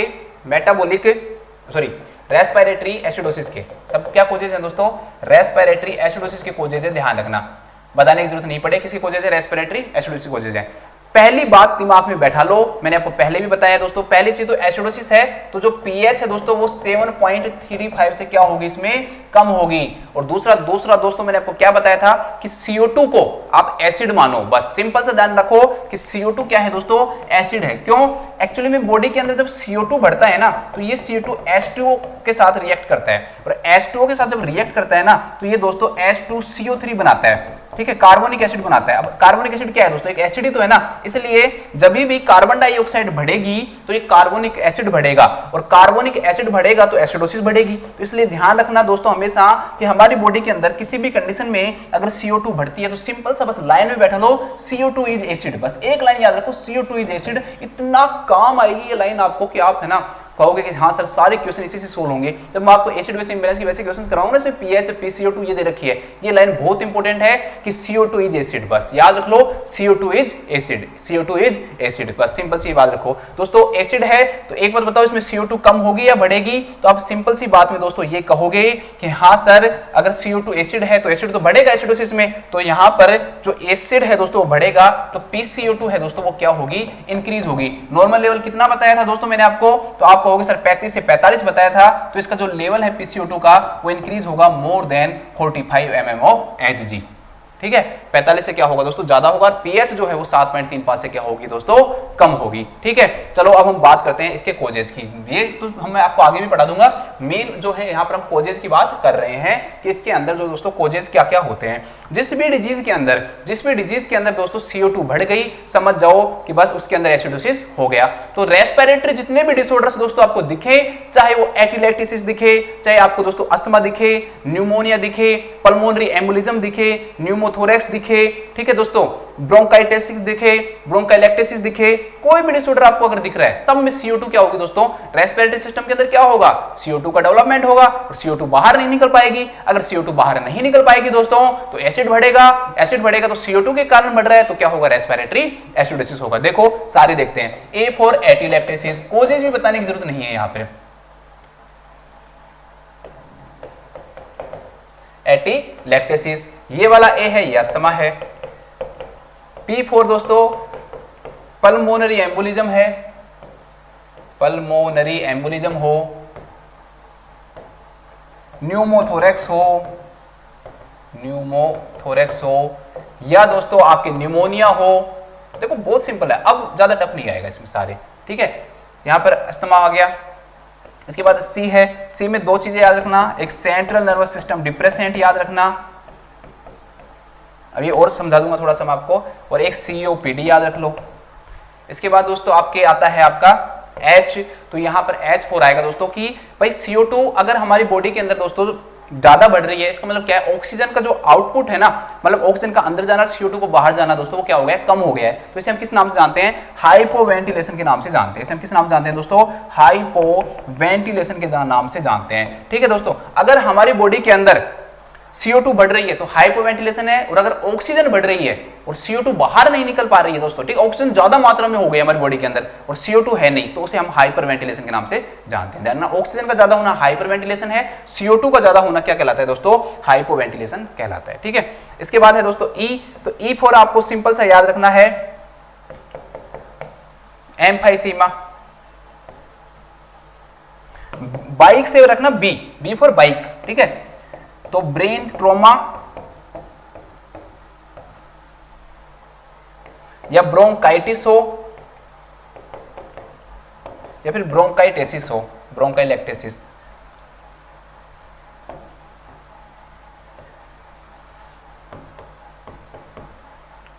ठीक है, कोई सी भी कंडीशन हो दोस्तों, बी की 3 है, ब्रेन ट्रॉमा, ब्रोंकाइटिस और ब्रोंकाइटेसिस, तीनों कंडीशन के अंदर। तो आपने देखा रेस्पिरेटरी सिस्टम वाले में मैं आपको कुछ नहीं बताऊंगा, फालतू में टाइम वेस्ट करना है। सिंपल सी बात है दोस्तों, रेस्पिरेटरी सिस्टम की डिजीजेज हैं, CO2 बढ़ेगी, CO2 इज एसिड, पहले बता रखा है, तो एसिडोसिस होगी। CO2 रेस्पिरेटरी से रिलेटेड होती है तो रेस्पिरेटरी एसिडोसिस होगी। यहां सब में भी क्या होगा, CO2 बढ़ेगा, बताने की जरूरत है ही नहीं। COPD के अंदर भी मान लो CO2 क्या हो रहा है, ज्यादा हो रहा है। हाइपोवेंटिलेशन के अंदर भी CO2 ज्यादा हो रहा है। ब्रोंकाइटिस में भी CO2 क्या हो रहा है, ज्यादा हो रहा है। ब्रोंकाइटिस में भी CO2 क्या हो रहा है, ज्यादा हो रहा है। ठीक है, ब्रेन ट्रॉमा में नहीं हो रहा है। एम्फाइसीमा में भी ध्यान रखो CO2 बढ़ रहा है। जहां CO2 बढ़ गया वहां एसिड बढ़ गया, सीधा सा कंसेप्ट अपने दिमाग में बैठा लो, कुछ चीज याद करने की जरूरत है। अस्थमा में भी CO2 बढ़ रहा है। याद करने की क्या चीज है, एक तो सेंट्रल नर्वस सिस्टम डिप्रेसेंट है दोस्तों। एक्चुअली में सेंट्रल नर्वस सिस्टम जो डिप्रेसेंट है, मतलब ऐसी जो ड्रग्स दोस्तों जो सेंट्रल नर्वस सिस्टम को क्या करती हो, डिप्रेसेंट करती हो। जैसे आप सीडेटिव्स का यूज करते हो, सीडेटिव्स ड्रग्स हो, या फिर दोस्तों ओपोइड्स हो, जैसे कि मॉर्फिन है, ओपोइड्स हो गई आपको। ठीक है, इसलिए तो हेरिडिटरी के अंदर हम नहीं देते हैं मॉर्फिन के लिए, क्यों कि रेस्पिरेटरी डिप्रेशन कोज करवाती है ना ये। तो सेडेटिव्स हैं, ओपोइड्स हैं, आपके एनेस्थेटिक एजेंट हैं, एनेस्थेटिक एजेंट है। सब चीजें क्या करवाती है दोस्तों, सेंट्रल नर्वस सिस्टम को डिप्रेस करवाती है। और सेंट्रल नर्वस सिस्टम जब डिप्रेस होगा तो रेस्पिरेटरी जो सिस्टम है, रेस्पिरेटरी जो सेंटर है वो डिप्रेस होगा दोस्तों। रेस्पिरेटरी सेंटर क्या होगा, डिप्रेस होगा। और रेस्पिरेटरी सेंटर जब डिप्रेस होगा दोस्तों तो उस कंडीशन के अंदर क्या होगा, वो CO2 को बाहर नहीं निकल पाएगा और CO2 की जो अमाउंट है दोस्तों वो क्या हो जाती है, बढ़ जाती है। और CO2 का बढ़ना, एसिड का बढ़ना, तो इससे क्या होगा दोस्तों, रेस्पिरेटरी एसिडोसिस हो जाएगा। उससे क्या हो जाएगा, रेस्पिरेटरी एसिडोसिस देखने को मिलेगा। इसलिए सेंट्रल नर्वस सिस्टम डिप्रेसेंट जो है दोस्तों ये क्या कोज करवाता है, आपका रेस्पिरेटरी एसिडोसिस कोज करवाता है। हाइपरवेंटिलेशन बताने की जरूरत नहीं है, एम्फाइसीमा बताने की जरूरत नहीं है। नेक्स्ट दोस्तों ब्रेन ट्रॉमा। ब्रेन के अंदर ट्रॉमा होगा दोस्तों, तो ब्रेन ट्रॉमा क्या करता है, कंप्रेशन ऑफ रेस्पिरेटरी सेंटर करवाता है। ब्रेन के अंदर ट्रॉमा को स्वेलिंग होगी और सेंट्रल नर्वस सिस्टम के अंदर कंप्रेशन करवाएगा, रेस्पिरेटरी सेंटर को कंप्रेस करेगा और सेम वही मैकेनिज्म काम करेगी। अगर रेस्पिरेटरी सेंटर कंप्रेस हो गया दोस्तों तो जो CO2 है बाहर नहीं निकल पाएगी और CO2 की जो अमाउंट है दोस्तों बढ़ेगी। सब में लास्ट में जाके CO2 क्या हो रहा है दोस्तों, बढ़ रहा है। तो ये ध्यान रखना है, बस ये सिंपल सी ट्रिक याद रखना ना। अपाची का मतलब क्या हो गया दोस्तों, रेस्पिरेटरी एसिडोसिस से हो गया। तो एटिलेक्टेसिस, पल्मोनरी, ये सब बता दिया मैंने आपको, सारे कोर्सेज पढ़ लिए। अब इसको अगर आपको समझ में नहीं आया तो एक बार दोबारा से इसको बैक करके देख लो। बार बार मैं इसको रिवाइज नहीं करूंगा, नहीं तो एक क्लास जो है बहुत लंबी हो जाएगी। और लंबी क्लास जो है दोस्तों YouTube के लिए सही नहीं होती हैं। आप क्लास में देख सकते हो लेकिन यहाँ पे आप लंबी क्लासेज आपको देखना मुश्किल हो जाता है। क्यों? क्योंकि नीचे आपको शॉर्ट्स दे रखे हैं और आपको जो मन है ना वो आप अपने आप को रोक नहीं पाते हो। आप क्या सोचते रहते हो कि जल्दी से यार इसको बैक करके 2-4 शॉर्ट देख लेता हूँ। और अगर एक बार अगर आदमी शॉर्ट्स पे लग गया फिर वापस उसका बैक आना, इरिवर्सिबल डेथ हो जाती है आपके ब्रेन की, कि वापस से बैक आना बहुत मुश्किल हो जाता है। ये सोच ले तो 5 मिनट देख लेता हूँ और एक बार शुरू हो गए तो पता ही नहीं चलता कब 2 घंटे हो गए। और यहाँ पर क्या होगा दोस्तों, यहाँ पर आप 1 घंटे क्लास लोगे तो वो आपको 5 घंटे के बराबर लगेगी। एक बार बैक करके थोड़ा सा रेस्ट कर लेता हूँ, है ना। तो वो चीज़ें होती हैं, इसलिए यहाँ पर थोड़ी सी लंबी क्लासेज लेना आपके लिए क्या होता है, डिफिकल्ट हो जाता है। अब हम बात करते हैं दोस्तों नेक्स्ट, लास्ट हमारे पास अब बिल्कुल सिंपल बच गया। लास्ट जो है हमारे पास दोस्तों वो है आपको फुल होप और जो है रेस्पिरेटरी एल्कोलिसिस। ठीक है, रेस्पिरेटरी जो एल्कोलिसिस है दोस्तों फुल होप के साथ, बिल्कुल सिंपल है, इसमें कुछ नहीं पढ़ना। एल्कोलिसिस हो रहा है दोस्तों, तो मैंने आपको पहले बताया कि CO2 क्या है, एसिड है, तो CO2 क्या होगा दोस्तों, यहाँ पे क्या होगा दोस्तों, कम होगा। ठीक है, CO2 कम होगा और pH दोस्तों वो क्या होगी, बढ़ेगी। तो pH जो है वो 7.45 से ज्यादा हो जाएगी और जो CO2 है दोस्तों वो आपका 35 से भी क्या हो जाएगा दोस्तों, कम हो जाएगा। 35 से भी क्या हो जाएगा, कम हो जाएगा। तो उसे हम किस नाम जानेंगे, रेस्पिरेटरी एल्कोलिसिस के नाम से जानेंगे। चलो आ जाओ, F4 दोस्तों फीवर, ठीक है। F4 क्या होगा दोस्तों, फीवर। फुल का मतलब फीवर याद रख लेना, फुल फीवर याद रख लेना। फीवर में क्या होगा दोस्तों, मेटाबॉलिज्म बढ़ेगा, मेटाबॉलिक रेट बढ़ती है और ज्यादा जितनी मेटाबॉलिज्म रेट होगी वो रेस्पिरेटरी सिस्टम को क्या करती है, स्टिमुलेट करती है। और रेस्पिरेटरी सिस्टम जब स्टिमुलेट होता है तो टैकीपनिया कोज कराएगा, रेस्पिरेटरी रेट को बढ़ाएगा। और रेस्पिरेटरी रेट जब बढ़ेगी दोस्तों तो रेस्पिरेटरी रेट ज्यादा बढ़ने के कारण जो CO2 है वो बॉडी से क्या होगी, आउट होगी। और जब CO2 की दोस्तों आउट ज्यादा हो गई, ऑक्सीजन ज्यादा आ गई तो उसके कारण CO2 की कमी होगी। और CO2 की कमी क्या कोज करवाती है दोस्तों, मैंने अभी आपको बताया एल्कोलिसिस कोज करवाती है। तो इस कारण फीवर के अंदर क्या हो जाता है दोस्तों, एल्कोलिसिस होने की क्या हो जाते हैं दोस्तों, चांसेस बढ़ जाते हैं। एक देखो H4 दोस्तों कई आएंगे आपके, हाइपोक्सिया अगर एग्जाम में क्वेश्चन आए तो भी होगा, ठीक है। और आपका हिस्टीरिया आए, अभी समझा दूंगा मैं आपको, हिस्टीरिया आए वो भी होगा दोस्तों। और हाइपर वेंटिलेशन आए, हाइपर वेंटिलेशन, तीनों चीजें क्या कोज करवाती हैं दोस्तों, रेस्पिरेटरी एल्कोलिसिस। देने दो एग्जामिनर को, जितने दे हम और भी ज्यादा डाल देंगे इसके अंदर। आपको कितने सारे कोजेस मैंने आपको बता दिए। देखो हाइपोक्सिया हुआ, हाइपोक्सिया का मतलब क्या हुआ दोस्तों, हाइपोक्सिया की कंडीशन के अंदर क्या होगा कि बॉडी के अंदर क्या होगा, ऑक्सीजन की कमी होगी।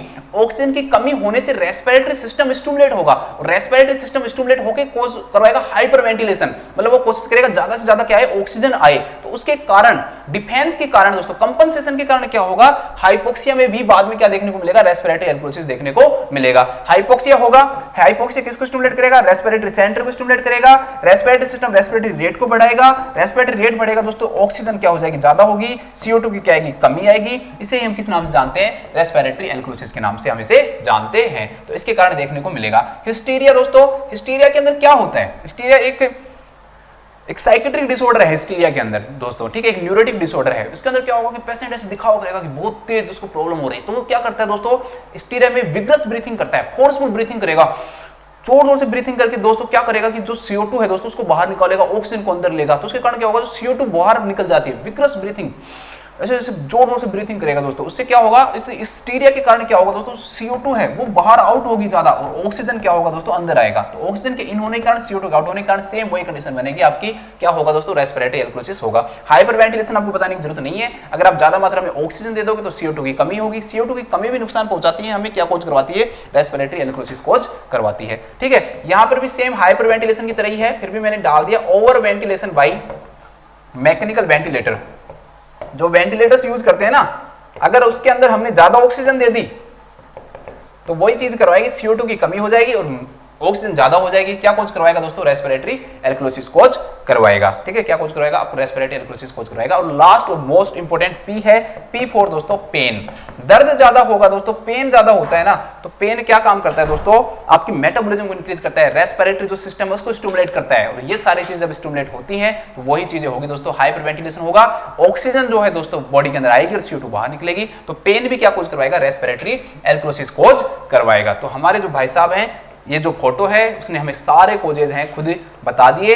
बस इनको एक बार एक काम कर लेना, इन सारे को एक छोटी सी पिक्चर बनाना, एक छोटा सा दोस्तों आप एक पेज बना लेना, उस पेज के ऊपर दोस्तों इनको लिख लेना, बस ऐसे छोटे छोटे करके लिख लेना, फैट डिसआर्म, ऐसे फैट डिसआर्म, उसके सामने, ठीक है, उसके सामने सब जो फैट डिसआर्म, फैट तो वैसे लिख लो, फैट डिसआर्म, तो डी का क्या होगा, एस का क्या होगा, ए का क्या होगा, आर क्या होगा, ये लिख के फिर इधर हबाइड का लिख लेना, एच का क्या होगा, बी का क्या होगा, आई का क्या होगा, डी का क्या होगा, ई का क्या होगा, ऐसे लिख के दोस्तों इनको चिपका लेना, ठीक है। अपाची है या फुल होप है, ये लिख के और आप जहां पढ़ते हो ना उसके सामने चिपका लेना, बहुत इंपॉर्टेंट। बार बार देखोगे ना, दिन में 2-3 बार देखोगे, अपने आप एकदम आपके दिमाग में बैठ जाएंगे, आपको ऐसे भूलना चाहोगे ना तो भी नहीं भूल पाओगे। तो ये एक टेक्निक है जिसके द्वारा आप क्या कर सकते हो, इनको याद कर सकते हो। अब हम आते हैं दोस्तों हमारे मेन पोर्शन के ऊपर, जिसमें बच्चों को होता है सबसे ज्यादा कंफ्यूजन।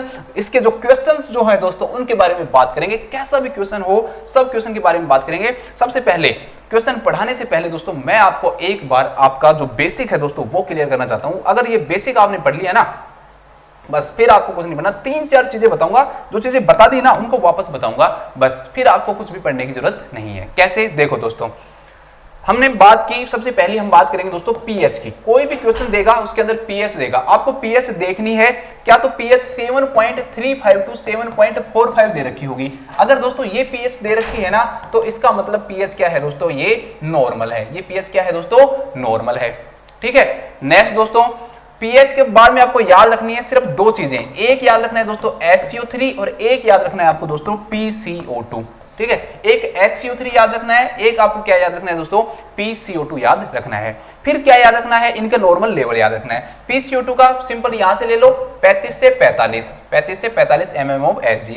SCO3 को दोस्तों याद कर लेना 22 से 27, 28 भी नहीं होना चाहिए, नहीं तो गड़बड़ हो जाएगी, क्वेश्चन आएगा और आप गलत कर दोगे। ठीक है, ये तीन चीजें। एक चीज और याद रखनी है बस आपको, कि आपको याद रखना है कि SCO3 इज बेस या एल्कलाइन और PCO2 इज एसिड। बस PCO2 क्या है दोस्तों, एसिड है, SCO3 बेस है। बस ये अपने दिमाग में बैठा लो। मैं सच कह रहा हूं कि कोई क्वेश्चन ऐसा नहीं होगा जो आप नहीं कर पाओगे, चाहे कंपनसेटेड आए, पार्शियल कंपनसेटेड आए, अनकंपनसेटेड आए, फुल कंपनसेटेड आए, कैसा भी क्वेश्चन आए आप कर दोगे। बस मुझे ये चीजें चाहिए। अगर आप कह दो कि मुझे ये चीजें याद है तो हम आगे बढ़ते हैं। तो 7.35 टू 7.45 नॉर्मल है, SCO3 दोस्तों बेस एल्कलाइन है, PCO2 दोस्तों आपका एसिड है और नॉर्मल लेवल है। कोई भी क्वेश्चन आपको देगा, कोई भी क्वेश्चन देगा दोस्तों, सबसे पहले आप उसमें पीएच देखोगे। देखो मैं जैसे ट्रिक बताऊं वैसे वैसे याद करते जाना। अभी आपको समझ में थोड़ा कम आएगा, जब क्वेश्चन करेंगे जब आपको समझ में आ जाएगा कि कर क्या रहा हूं, लेकिन फिर भी मैं आपको बता रहा हूं। सबसे पहले दोस्तों कोई भी क्वेश्चन दे उसमें आपको पीएच लिख लेना कि नॉर्मल है या एबनॉर्मल है। जैसे उसने कोई भी पीएच दे दी 7.35 टू 7.45 नॉर्मल पीएच होती है, उस पीएच को देख के दोस्तों आप समझ जाना क्या तो वो आपको पीएच एसिडिक देगा या क्या देगा, एल्कलाइन देगा। तो उससे से आप एक चीज समझ जाओगे दोस्तों, क्या तो उस पर्सन को क्या है, एसिडोसिस है, तो बस सिर्फ आप छोटा सा लिख लेना कि भाई उस पर्सन को क्या है। मान लो पीएच कम दे रखी है, मान लो पीएच दे रखी है 7.32, एक बार के लिए समझने के लिए समझो कि पीएच दे दी दोस्तों 7.32, तो बस आप सबसे पहली चीज पीएच लिखना और उसके नीचे लिख लेना कि भाई क्या है इस पेशेंट को एसिडोसिस से, बाकी छोड़ो रेस्पिरेटरी मेटाबॉलिक कॉम कोई लेना देना उसका नहीं है। नेक्स्ट दोस्तों क्या वो आप क्या देगा, एल्कलाइन देगा। ठीक है, दूसरा मतलब और कोई क्वेश्चन होगा तो क्या होगा, वो एल्कलाइन देगा। तो एल्कलाइन के अंदर जो पीएच है दोस्तों वो 7.45 से ज्यादा होगी। जैसे एग्जांपल के लिए मान लो कि 7.47 दे दी, तो फिर आप लिख देना किसमें दोस्तों, एल्कलोसिस होगा, उसको क्या होगा, एल्कलोसिस होगा। तो पीएच देखकर ही आप ये पहली चीज तो समझ जाओगे कि एसिडोसिस हो गई या एल्कलोसिस। अगली जो चीज है दोस्तों वो आपको समझनी है कि भाई मेटाबॉलिक होगा या रेस्पिरेटरी होगा, बस वो समझनी है। बस जैसे ही आपको एसिडोसिस समझ में आ जाए दोस्तों, तो एसिडोसिस दो कारणों से हो सकता है। एसिडोसिस दो ही कारणों से हो सकता है दोस्तों। भाई एसिड बढ़ेगा या बेस क्या होगा दोस्तों, कम होगा। दो ही चीजों से तो एसिड होगा, भाई क्षार कम हो जाए या एसिड बढ़ जाए, ठीक है, अम्ल बढ़ जाए, तो उसी से होगा। तो दोस्तों उस एसिडोसिस के नीचे लिख लेना आप, भाई मान लो क्वेश्चन में पीएच दे रखी है आपको 7.32, ये क्वेश्चन दे रखा है और उसमें आपको दे दिया कि भाई पहली चीज आपने लिख ली एसिडोसिस। फिर आपको ये लिखना है कि भाई एसिडोसिस के क्या क्या कारण हो सकते हैं। हर क्वेश्चन में सिर्फ दो ही रीजन होंगे, वो दो रीजन ही आपको क्या लाएंगे दोस्तों, आंसर लेके आएंगे। मैं इतने सारे एग्जांपल करवाऊंगा, आपको सब समझ में आ जाएगा। अभी थोड़ा सा डिफिकल्ट लगेगा आपको। जैसे ही दोस्तों आपको एसिडोसिस दे दी तो दो रीजन लिखना है आपको। एसिड क्या क्या है, एक तो आपको सर PCO2 है, वह एसिड है, तो PCO2 क्या होगा, कम होगा या बढ़ेगा, तो उसमें आप उधर लिख लेना कि भाई PCO2 क्या होगा दोस्तों, बढ़ेगा। दूसरी दोस्तों आपको कहेगा कि भाई एसिडोसिस जो है उसमें SCO3 क्या होगा दोस्तों, तो SCO3 क्या होना चाहिए, बढ़ना चाहिए, कम होना चाहिए, SCO3 कम होना चाहिए। मैंने आपको पहले बताया कि इस कंसेप्ट को जरूर रटना, अगर ये याद नहीं है तो वापस से आ जाओ। भाई SCO3 क्षार है, तो एसिड में तो क्षार कम होगा ना, अगर एसिडोसिस हो रही है तो क्षार क्या होगा दोस्तों, कम होगा। तो ये दोनों चीजें लिख लेना, उसके बाद आंसर है ना खुद आपके हाथ में होगा। इसके बाद अगर हम बात करें एल्कलोसिस की, तो एल्कलोसिस के दो रीजन होंगे दोस्तों। एल्कलोसिस का मतलब क्या हो गया कि क्षार ज्यादा है। अब PCO2 तो क्या है, अम्ल है, एसिड है, मैंने बताया PCO2, तो PCO2 तो इसमें क्या होगा दोस्तों, आपको कम देखने को मिलेगा। या फिर SCO3 जो दोस्तों वो क्या है, क्षार है, तो SCO3 का लेवल क्या मिलेगा दोस्तों, आपको ज्यादा देखने को मिलेगा। बस आप ऐसे लिख लेना और आपका जो आंसर है वो आपके सामने होगा। कैसे होगा बात करते हैं, एग्जाम्पल के बिना समझ में आ ही नहीं सकता किसी भी कंडीशन में। ये मैं आपको धीरे धीरे समझाऊंगा, एकदम तरीके से हम इसके बारे में बात करेंगे। हमारे सामने पहला क्वेश्चन है, पीएच जो है दोस्तों वो 7.6 दे रखी है, PaCO2 31 दे रखी है और HCO3 दोस्तों 25 दे रखी है। पहले हम सिंपल क्वेश्चन बात करेंगे, फिर मैं आपको पार्शियल पे लेके आऊंगा, फिर मैं आपको फुल पे लेके आऊंगा। बात करते हैं सिंपल की। ये ऐसी ट्रिक है दोस्तों, ये किसी भी बुक में नहीं मिलेगी, कहीं भी नहीं मिलेगी, ये मेरी खुद के द्वारा बनाई हुई है और 100% काम करेगी। बहुत ही सिंपल ट्रिक है, ये कुछ करना ही नहीं है इसके अंदर हमें। देखो सबसे पहले दोस्तों पीएच दे रखी है, पीएच दे रखी है। सबसे पहले मैंने आपको क्या पीएच लिखना, पहला काम क्या करोगे दोस्तों, पहली स्टेप डाल लो। पहली स्टेप क्या डालोगे कि भाई पीएच लिखनी है। पीएच लिख लो दोस्तों, कितनी दे रखी है 7.6, ब्रैकेट में हमेशा नॉर्मल लिखना 7.35 टू 7.45।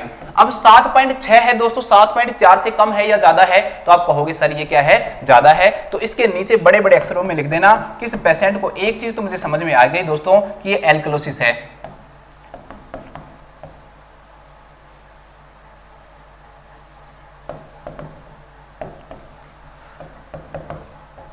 पहली चीज समझ में आ गई कि क्या है, उसको एल्कलोसिस है। अब एल्कलोसिस जैसे ही दिमाग में आ जाए दोस्तों तो वो दोनों चीजें लिख देना जो दो कोजेज हो सकते हैं, हर के दो ही कोज होंगे। मैंने यहां भी आपको दो ही कोजेज बताए कि एसिडोसिस के भी दो ही कोज हो सकते हैं और एल्कलोसिस के भी दो ही कोज हो सकते हैं, बस वो दोनों कोजेज आपको सामने लिखने हैं। तो इधर आपको दोनों चीजें हर बार बनानी है कि दोनों चीजें बनानी है दोस्तों, एल्कलोसिस में भी, चाहे एसिडोसिस हो चाहे एल्कलोसिस हो, होंगी दो ही चीजें, एक PCO2 होगा दोस्तों, एक क्या होगा SCO3 होगा।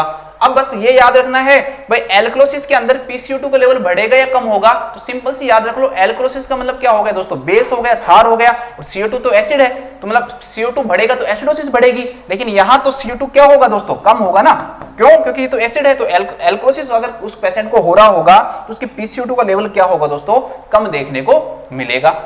SCO3 है दोस्तों, वो क्या है आपका एल्कलाइन है, क्षार है, तो इसका लेवल क्या मिलना चाहिए दोस्तों, आपको ज्यादा मिलना चाहिए। अब ये जो ज्यादा और कम है ना, बस इसके नीचे ये हमारा बिल्कुल कंसेप्ट हो गया। इसके नीचे जो नॉर्मल जो वैल्यू है, जो क्वेश्चन में वैल्यू दे रखी है वो वैल्यू लिख दो, और जिस जिस तरफ ये मिल रहा है, मतलब ये कम हो रहा है वहां भी कम होना चाहिए, ये बढ़ रहा है वहां पर बढ़ना चाहिए। जिस तरफ आपका एक ही तरफ मिलेगा वो आपको एक ही तरफ मिलेगा, एक तरफ आपको रॉन्ग मिलेगा या नॉर्मल मिलेगा। ध्यान रखना, अगर कंपनसेशन नहीं हो रहा तो इन दोनों में से एक जो लेवल है दोस्तों वो क्या मिलेगा आपको, नॉर्मल मिलेगा। एक जो लेवल है वो नॉर्मल मिलेगा। दो चार क्वेश्चन करेंगे तो बिल्कुल आपके दिमाग में बैठ जाएगा कैसे। देखो, अब देखो पहले लिख लो नॉर्मल लेवल कितना है दोस्तों, 35 से 45, और इधर लिख लिया करो हमेशा SCO3 का जो लेवल होता है वो कितना होता है, 22 से और 27 होता है। अब सीधा लिख दिया करो PCO2 कितना है दोस्तों, 31 है।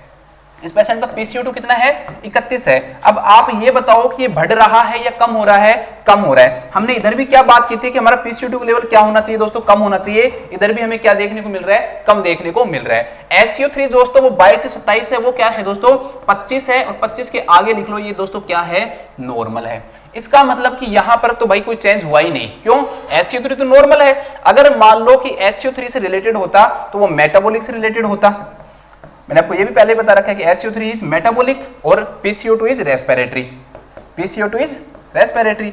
अगर इससे रिलेटेड होता दोस्तों मेटाबॉलिक से, तो ये लेवल क्या होता, एबनॉर्मल होता। लेकिन यहां पर इस लेवल में कोई चेंज नहीं हुआ, तो मतलब ये तो नहीं हुआ, क्यों, क्योंकि ये तो नॉर्मल है। यहां पर बढ़ना चाहिए था, यहां पर नहीं बढ़ा, ये नॉर्मल है। लेकिन ये यहां पर जो हमने सोचा था वही हुआ, यहां पर ये लेवल कम चाहिए था और यहां पर ये लेवल क्या है दोस्तों, कम है। PCO2 किस चीज को दिखाता है, रेस्पिरेटरी को। बस सीधा लिख लो रेस्पिरेटरी।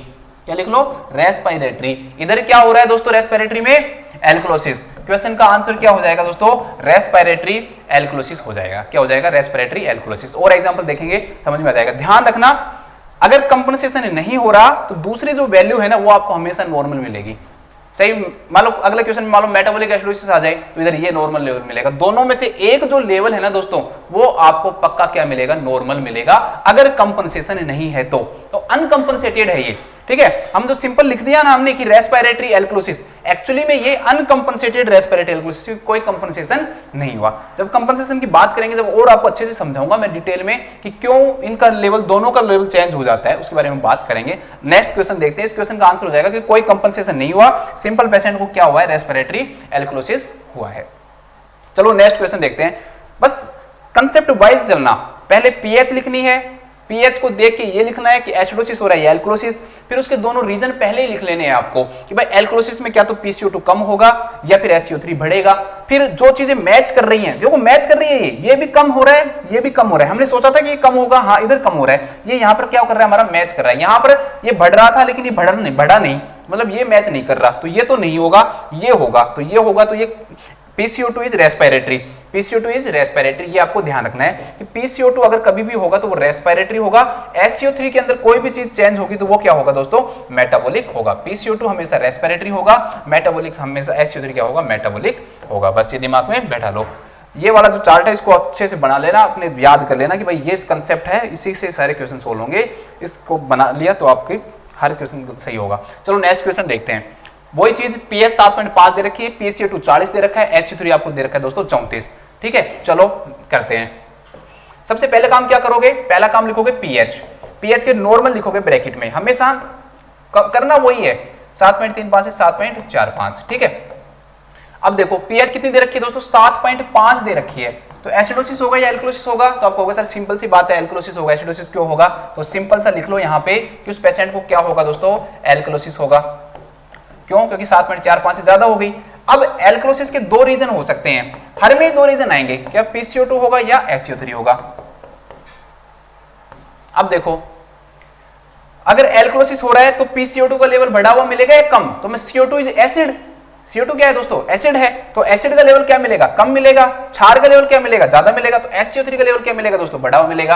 अब इनके ब्रैकेट में नॉर्मल लेवल लिख लो, 35 से 45 है, SO3 जो है दोस्तों वो 22 से कितना है आपका 27 है। बस अब इसको ऐसे कैसे लिख लो, PaCO2 दोस्तों 40 दे रखा है, अब 40 जो है दोस्तों बढ़ा हुआ या कम है, तो आप कहोगे सर कुछ नहीं हो रहा, नॉर्मल है।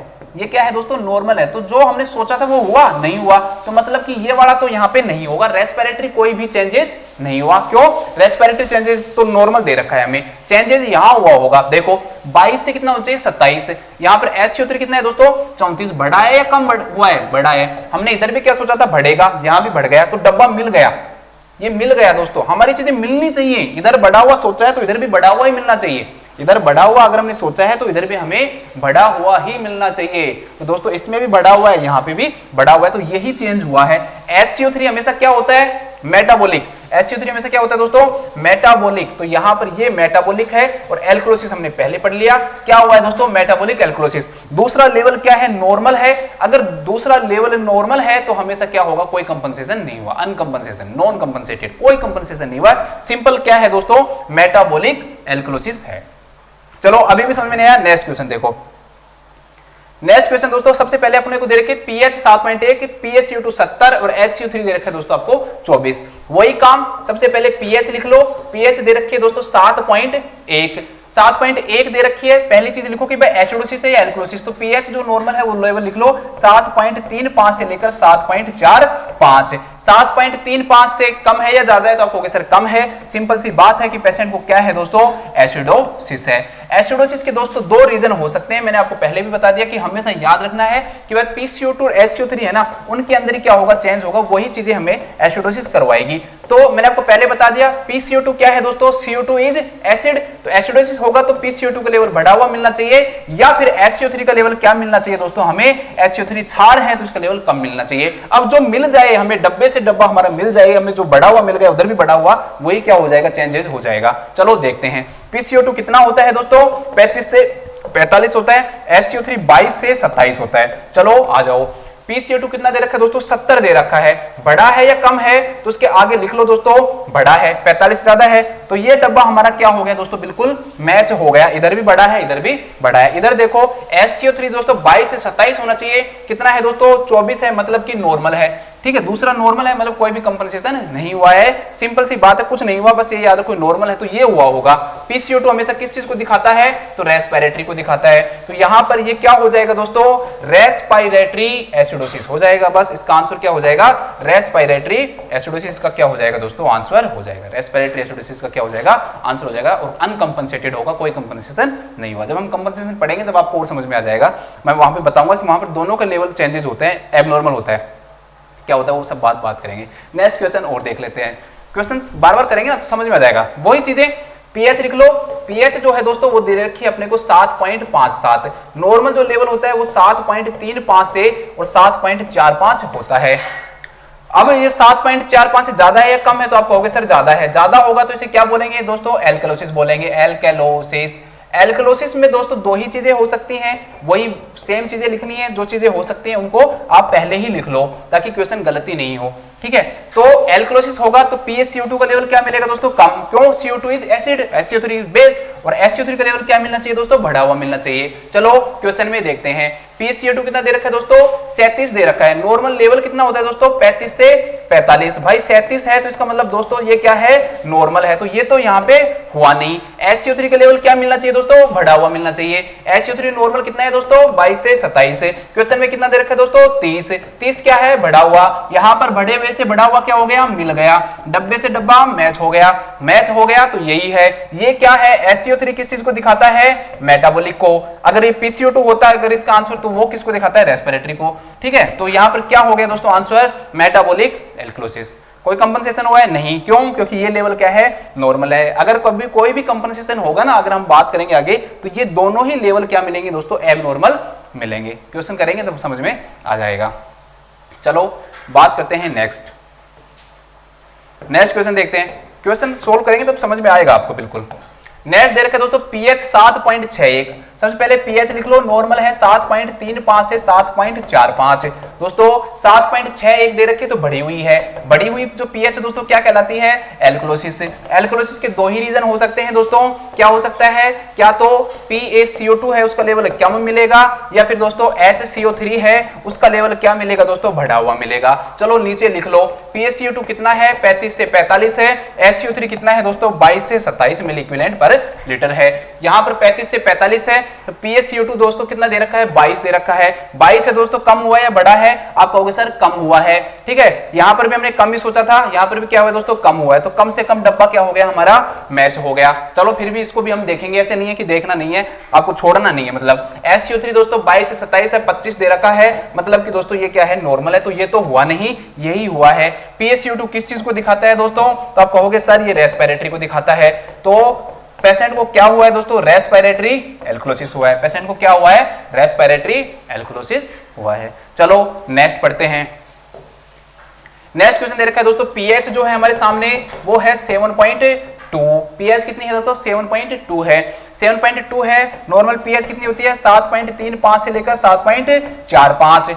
तो दोस्तों इसका मतलब क्या हुआ कि जो पीएच है वो क्या है, कम है। तो पेशेंट को क्या है दोस्तों, एसिडोसिस है। एसिडोसिस के दो ही रीजन हो सकते हैं दोस्तों, क्या तो PaCO2 क्या मिलना चाहिए हमें, बढ़ा हुआ मिलना चाहिए, या फिर HCO3 है दोस्तों वो हमें क्या मिलना चाहिए, कम मिलना चाहिए। नॉर्मल लेवल लिख लो 35 से 45, नॉर्मल लेवल लिख लो 22 से 27। आ जाओ इधर, PaCO2 दोस्तों बढ़ा हुआ मिलेगा, तो कितना है, इन लेवल देखते हैं दोस्तों, कितना है, 66 है। 66 लेवल दोस्तों 45 से ज्यादा है, बढ़ा हुआ है। डब्बे से डब्बा क्या हो गया दोस्तों, मैच हो गया। इधर दे दो 22 से क्या होना चाहिए, 27 होना चाहिए। कितना दे रखा है दोस्तों, 27 दे रखा है। इसका मतलब क्या है दोस्तों, ये नॉर्मल है। तो ये तो होगा नहीं, क्योंकि ये डब्बे दोनों मैच नहीं हो रहे।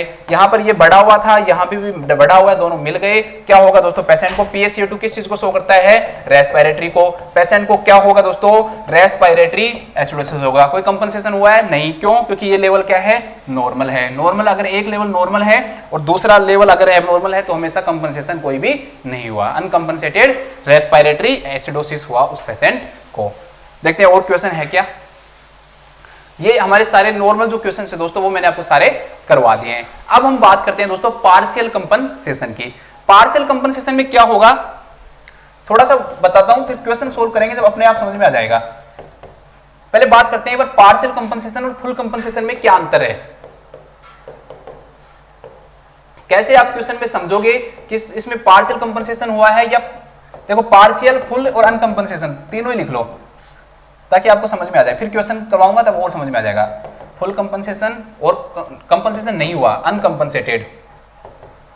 अनकंपनसेटेड दोस्तों देखो, अनकंपनसेटेड के अंदर एक चीज ध्यान रखना, चाहे PCO2 हो या SCO3 हो, एक एबनॉर्मल मिलेगा। एक का लेवल क्या मिलेगा दोस्तों, एबनॉर्मल मिलेगा, और एक का जो लेवल है दोस्तों वो हमेशा क्या मिलेगा, नॉर्मल मिलेगा, इन दोनों में से। और पीएच जो है वो तो हमेशा एबनॉर्मल मिलेगी ही मिलेगी। पीएच तो हमेशा क्या मिलेगी दोस्तों, एबनॉर्मल मिलेगी ही मिलेगी। हमने हर क्वेश्चन के अंदर ये देखा था कि एक का लेवल अगर नॉर्मल है ना, सॉरी एक का एबनॉर्मल है तो एक जरूर नॉर्मल था। देखो विश्वास नहीं है तो देखो एक बार आप, यहां पर देखो दोस्तों, यहां पर ये एबनॉर्मल था, ये नॉर्मल था, यहां पे ये नॉर्मल था, वो एबनॉर्मल था। ठीक है, इधर वो नॉर्मल था, इसके अंदर ये नॉर्मल था, इसके अंदर ये नॉर्मल था, यहां पे वो नॉर्मल है। ठीक है, तो अनकंपनसेशन में क्या होगा दोस्तों, पीएच तो एबनॉर्मल मिलेगी, वो तो चलो सबको ही पता है, लेकिन एक चीज चाहे PCO2 मिले या फिर SCO3 मिले, एक चीज नॉर्मल मिलेगी और एक क्या मिलेगी दोस्तों, एबनॉर्मल मिलेगी। तो उससे आप समझ जाना अगर एक चीज नॉर्मल है और एक एबनॉर्मल है तो समझ जाना कि दोस्तों कोई कंपनसेशन नहीं हुआ है। कंपनसेशन का मतलब क्या है? कंपनसेशन का मतलब यह है दोस्तों कि जब एसिड बेस इंबैलेंस चेंज हुआ तो बॉडी ने कोशिश की उसको नॉर्मल लाने की। ठीक है, बॉडी ने क्या की दोस्तों? कोशिश की उसको नॉर्मल लाने की। वो क्या कहलाती है? कंपनसेशन कहलाता है। अगर बॉडी ने कोई कोशिश नहीं की तो क्या कहलाएगा दोस्तों? अनकंपनसेशन कहलाएगा।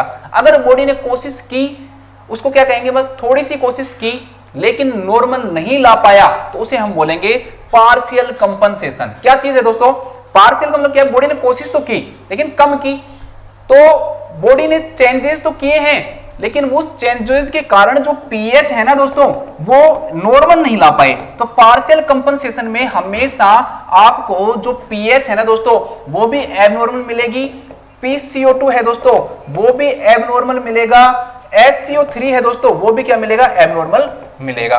ये दोनों चीजें तो इसमें भी थी कि भाई पीएच एबनॉर्मल था और एक चीज क्या थी? एबनॉर्मल थी। लेकिन इसमें एक चीज नॉर्मल थी, लेकिन पार्शियल के अंदर सारे के सारे तीनों के तीनों चीजें क्या मिलेंगी दोस्तों? एबनॉर्मल देखने को मिलेंगी। अगर तीनों ही चीजें एबनॉर्मल देखने को मिले तो समझ जाना ये क्या है दोस्तों? पार्शियल कंपनसेशन है। इसके बाद हम बात करें फुल कंपनसेशन, मतलब बॉडी ने फुल कोशिश की, पूरी कोशिश कर दी, बॉडी ने चेंजेस किए, इधर उधर पटका, इधर उधर सिस्टम काम करवाए और पीएच को नॉर्मल ले आया। तो फुल कंपनसेशन में आपको हमेशा जो दोस्तों पीएच देखने को मिलेगी ना वो नॉर्मल देखने को मिलेगी। पीएच क्या देखने को मिलेगी दोस्तों? नॉर्मल देखने को मिलेगी। लेकिन PCO2 और HCO3 है ना दोस्तों वो क्या देखने को मिलेंगे? एबनॉर्मल देखने को मिलेंगे। वो क्या देखने को मिलेंगे दोस्तों?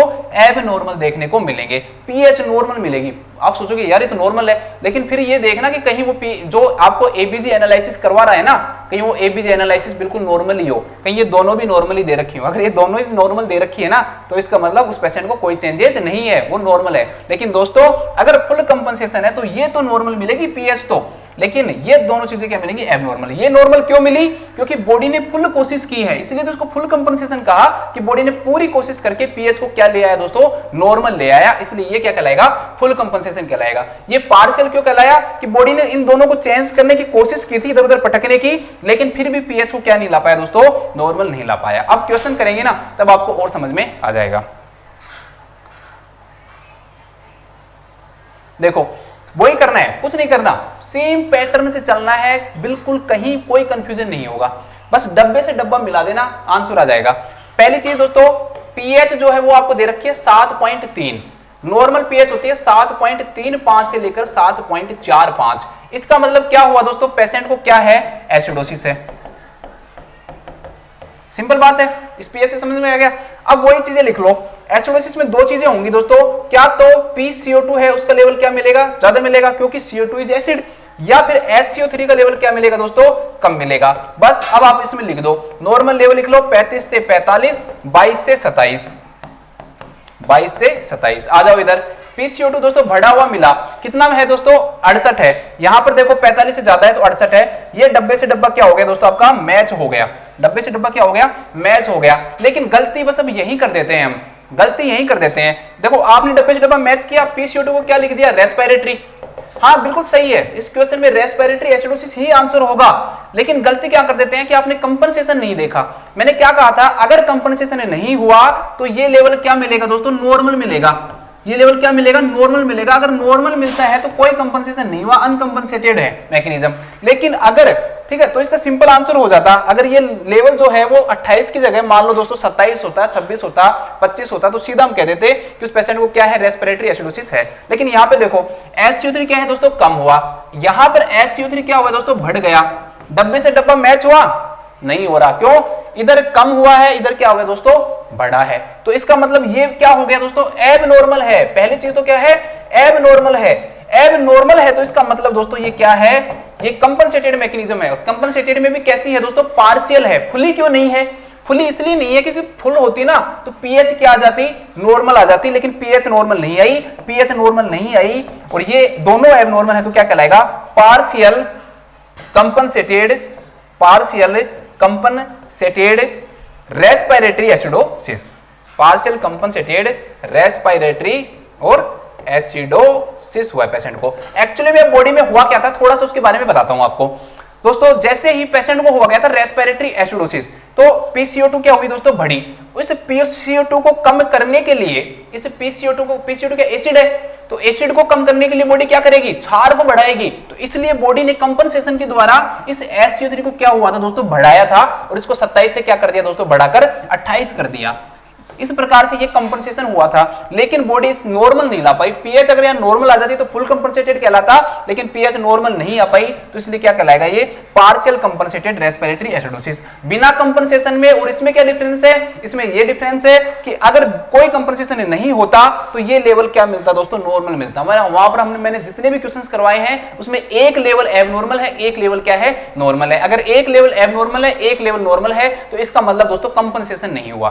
ठीक है, समझ में आ गया होगा आपको, मैंने अच्छे से समझा दिया। नेक्स्ट क्वेश्चन देखते हैं, समझ में आ जाएगा। पीएच जो है दोस्तों वो हमारे सामने दे रखी है 7। सबसे पहली चीज पीएच दे रखी है 7, काफी बार बता दिया, आप समझ जाओ क्या है दोस्तों, एसिडोसिस है। एसिडोसिस में 2 ही रीजन होंगे, रीजन अपने जरूर लिखो तभी क्वेश्चन होगा। PCO2 क्या होगा, बढ़ेगा, और SCO3 क्या होगा दोस्तों, कम होगा। चलो PCO2 का नॉर्मल लेवल लिख लो 35 से 45, और SCO3 का नॉर्मल लेवल लिख लो 22 से 27। आ जाओ, PCO2 दोस्तों बढ़ा हुआ है, यहां पर PCO2 कितना दे रखा है, 23। इसका मतलब PCO2 क्या हुआ है दोस्तों, कम हुआ है। डब्बे से डब्बा मैच हुआ नहीं, इधर बढ़ रहा है इधर कम हो रहा है, मैच ही नहीं हो रहा, छोड़ो। SCO3 दोस्तों कम होना चाहिए, 22 से 27 से कितना दे रखा है, 12। इसका मतलब कम हुआ, मैच हो गया, कम से कम मैच हो गया, तो मतलब ये चीज हुई है, ये नहीं हुई। अब पहली चीज तो दोस्तों SCO3 है तो क्या हो गया, मेटाबॉलिक हो गया। क्या हो गया, मेटाबॉलिक, तो क्या हुआ, मेटाबॉलिक एसिडोसिस। लेकिन दूसरा लेवल नॉर्मल नहीं है, वो क्या है दोस्तों, एबनॉर्मल है। एबनॉर्मल है तो दोस्तों क्या हुआ है, कंपनसेशन हुआ है। कंपनसेशन क्या तो पार्शियली हुआ होगा या फुल हुआ होगा। अगर फुल होता तो पीएच यहाँ पे नॉर्मल देखने को मिलती है, लेकिन यहाँ पर पीएच क्या है दोस्तों, एबनॉर्मल है। इसका मतलब कैसा हुआ, पार्शियल हुआ। तो क्या कहलाएगा, partial compensated metabolic acidosis. Partial compensated metabolic acidosis हुआ है उस पेशेंट को, पार्शियल कंपनसेटेड मेटाबॉलिक एसिडोसिस उसको देखने को मिला है। चलो देखते हैं नेक्स्ट क्वेश्चन। नेक्स्ट क्वेश्चन में पीएच जो है दोस्तों वो आपको दे रखी है 7.55, तो वही चीज पहले पीएच लिख लो।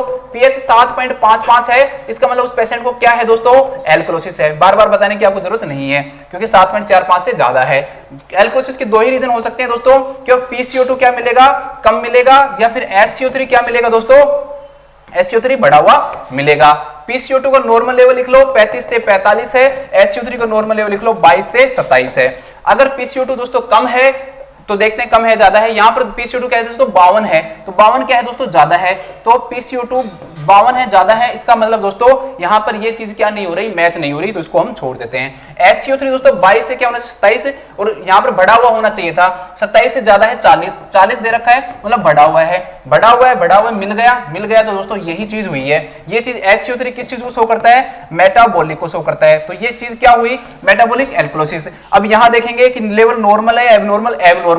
एबनॉर्मल है तो पीएच एबनॉर्मल है या नॉर्मल है, पीएच भी एबनॉर्मल है। तो ये मतलब कि फुली तो कंपनसेशन नहीं हुआ, क्योंकि फुल होता तो पीएच नॉर्मल आ जाती। तो ये क्या होगा दोस्तों, पार्शियल कंपनसेटेड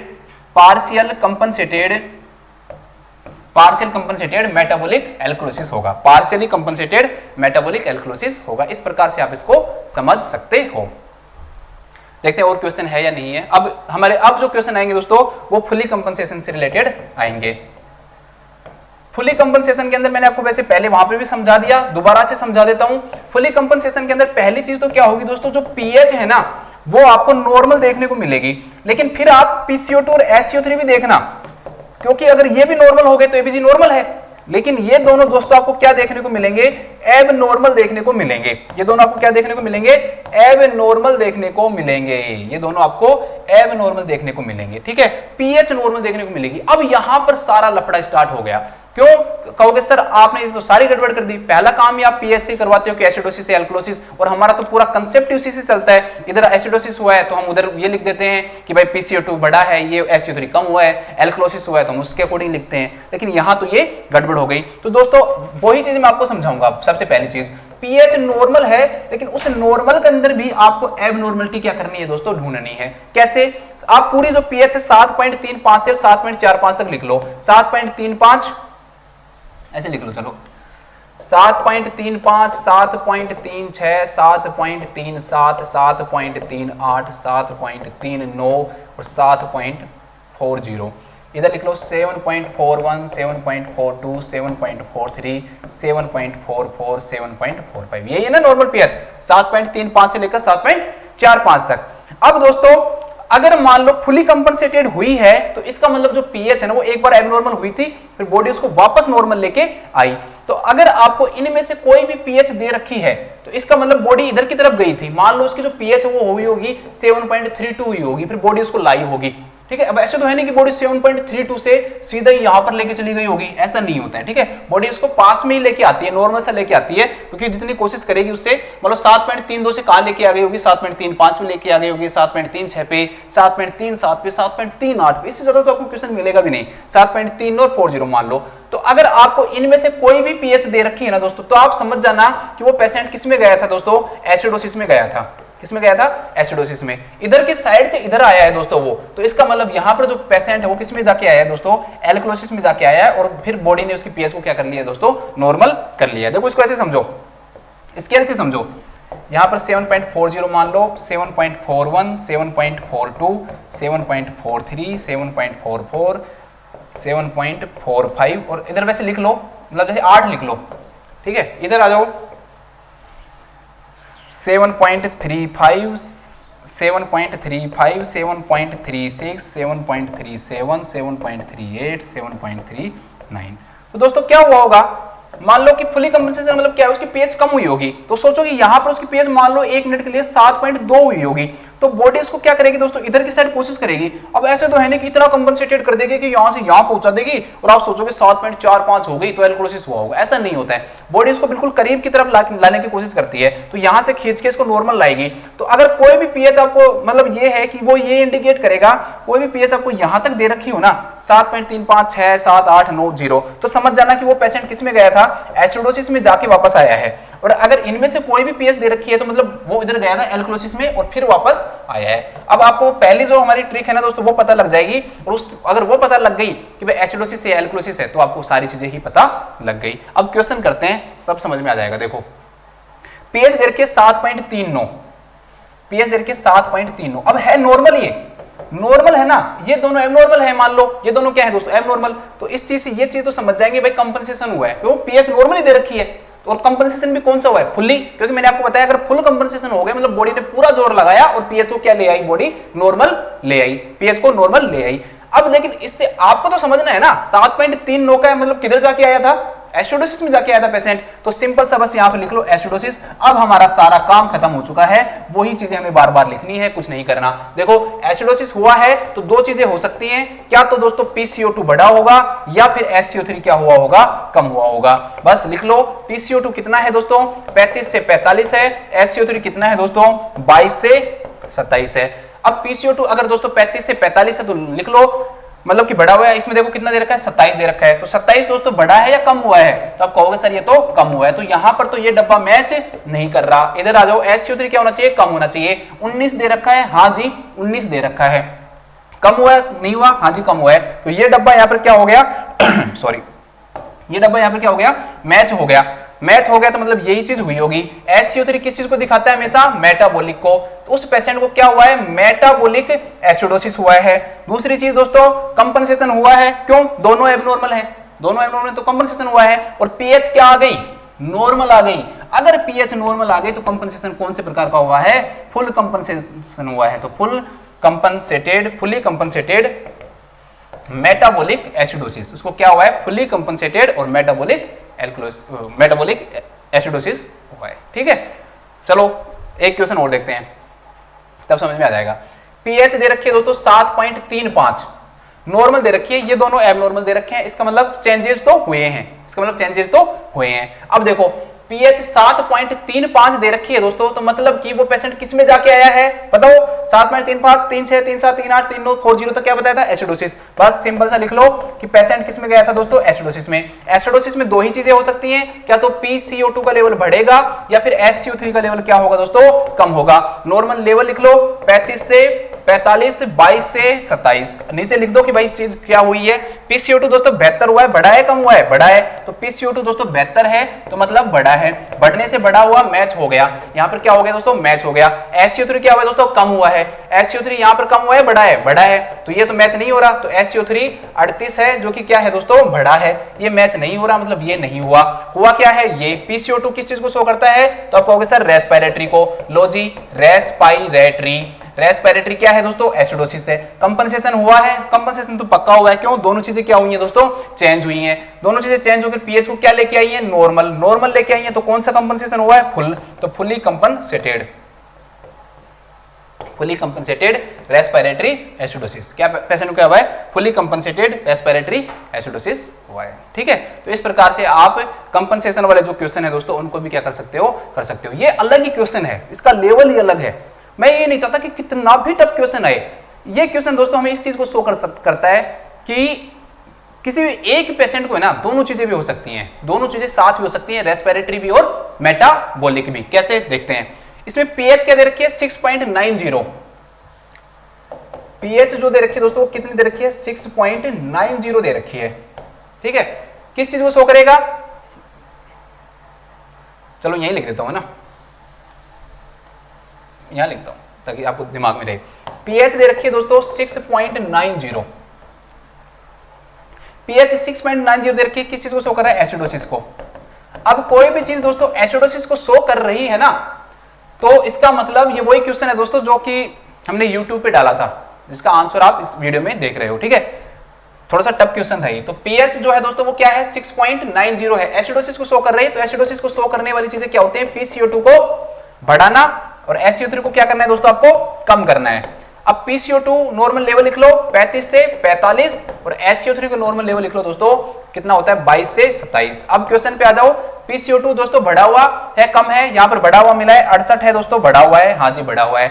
SCO3 क्या है दोस्तों, SCO3 का लेवल क्या है दोस्तों, कम है, SCO3 का लेवल इसमें भी क्या है, कम है। अब आप सर ये क्या करें, यहां तो दोनों ही डब्बे मैच हो रहे हैं, ये भी डब्बा मैच हो गया, ये भी डब्बा, ये तो पहला ही ऐसा क्वेश्चन आया, हम तो समझ ही नहीं पा रहे।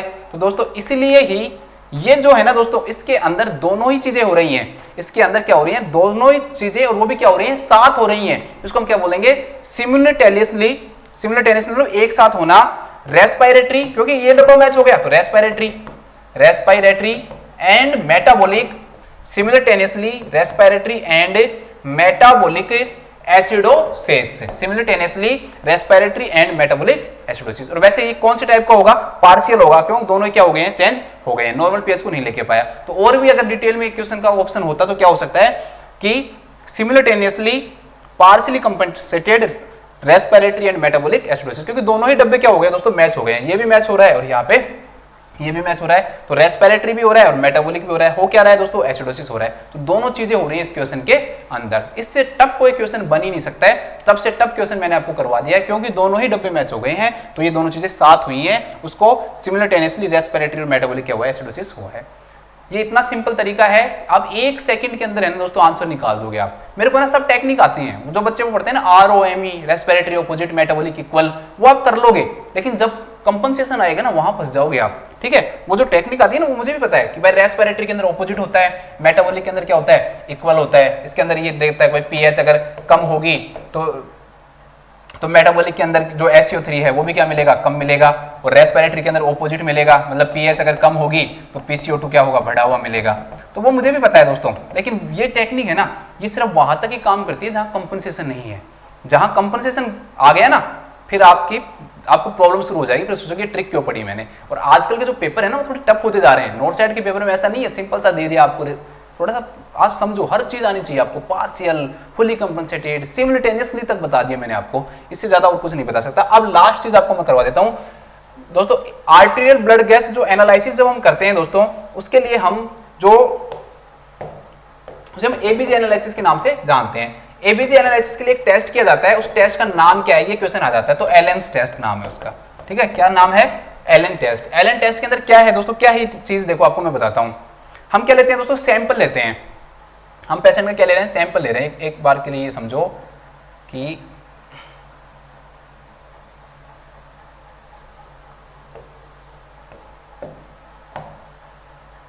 ये पेशेंट की रेडियल आर्टरी है, ये अल्नर आर्टरी है। तो दोस्तों हम ये समझते हैं कि भाई पेशेंट का जो ब्लड सर्कुलेशन है ना वो नॉर्मल है या नहीं है। क्यों, क्योंकि हम क्या करते हैं दोस्तों, इसके अंदर कंप्रेस करके देखते हैं। हमने मान लो रेडियल आर्टरी को कंप्रेस किया, हमने रेडियल आर्टरी से सैंपल लिया और वो ब्लॉक हो गई मान लो, तो पेशेंट की यहाँ पर क्या होगा दोस्तों, हाथ की जो सप्लाई है ना वो क्या हो जाएगी, रुक जाएगी। क्यों, मान लो कि ये पहले से ही ब्लॉक हुई। हम एक मिनट सुनो, एबीजी एनालिसिस के अंदर ब्लड सैंपल लेते हैं, कहां से लेते हैं दोस्तों, हम रेडियल से लेते हैं। ठीक है, ये रेडियल जो आर्टरी है इससे हम सैंपल लेते हैं, और कहीं से भी ले सकते हैं मेनली, लेकिन मैं बता रहा हूं आपको एलन टेस्ट के लिए हम रेडियल आर्टरी से सैंपल लेते हैं। यहां पर ये जो आर्टरी है दोस्तों, ये कौन सी है, अल्नर आर्टरी है। क्या आर्टरी है, अल्नर आर्टरी है। अब आपने मान लो सैंपल, आपको फ्यूचर का सोचना है, आपको किसका सोचना है, फ्यूचर का सोचना है। एक मिनट के लिए ये सोचो कि मान लो कि ये अल्नर आर्टरी क्या हो दोस्तों, पेशेंट की ब्लॉक हो। ये अल्नर आर्टरी क्या हो, पेशेंट की ब्लॉक हो। अगर पेशेंट की अल्नर आर्टरी दोस्तों ब्लॉक हुई और आपने अब रेड, आपको पता नहीं था क्योंकि अंदर तो दिख नहीं रहा ना कि ब्लॉक है क्या है, मान लो वो ब्लॉक है और वो काम नहीं कर रही है, ठीक है, वहां पर नेक्रोसिस हो चुकी है, कुछ भी हुआ है, लेकिन अल्नर आर्टरी से सर्कुलेशन नहीं हो रहा है, ब्लड सर्कुलेशन रुका हुआ है, ये सोचना है आपको। अब आपने रेडियल आर्टरी से सैंपल लिया, आपने सिरिंज ली, हिप्नोटाइज्ड किया उसको। सिरिंज को हमेशा हिप्नोटाइज्ड करना पड़ता है, ठीक है, ताकि वो क्या नहीं हो, जो भी ब्लड लिया वो जमे नहीं, उसी से आपको नॉर्मल लेवल आता है। ठीक है, हिप्रिन का यूज करके। अब रेडियल आर्टरी से आप क्या लोगे दोस्तों, सैंपल लोगे। मान लो कि आपने रेडियल आर्टरी का जब आप रेडियल आर्टरी से सैंपल ले रहे थे सिरिंज से, उस समय ये जो आर्टरी है ना दोस्तों, ये क्या हो जाए, ब्लॉक हो जाए। ये क्या हो जाए, ब्लॉक हो जाए, वहां पर हेमाटोमा हो जाए, क्योंकि आप उसको कंप्रेस करके रखोगे ना। जैसे मान लो आपने सैंपल लिया, उसके बाद आप उस आर्टरी को क्या रखोगे, दबाओगे ताकि वहां से ब्लीडिंग ना हो, तो आप उसको प्रेस करोगे, तो यहाँ का सर्कुलेशन क्या हो जाएगा, बंद हो जाएगा। अब देखो यहाँ का सर्कुलेशन बंद हो गया, इधर अल्नर आर्टरी थी वो मान लो पहले से क्या थी, ब्लॉक थी। क्या होगा दोस्तों, दोनों चीजें ब्लॉक हो गई, दोनों चीजें ब्लॉक हो गई दोस्तों। पूरा का पूरा जो सर्कुलेशन है दोस्तों हाथ का, क्या हो जाएगा, ब्लॉक हो जाएगा। क्या हो जाएगा, ब्लॉक हो जाएगा। हाथ के अंदर नेक्रोसिस स्टार्ट हो जाएगी। हाथ के अंदर क्या स्टार्ट हो जाएगी, नेक्रोसिस स्टार्ट हो जाएगी। क्यों, क्योंकि जैसे आप सैंपल लोगे, आप इसको कंप्रेस करोगे रेडियल आर्टरी को, इधर से ये कंप्रेस हो गई, इधर अल्नर आर्टरी क्या हो गई, कंप्रेस हो गई, ब्लड सर्कुलेशन रुक गया।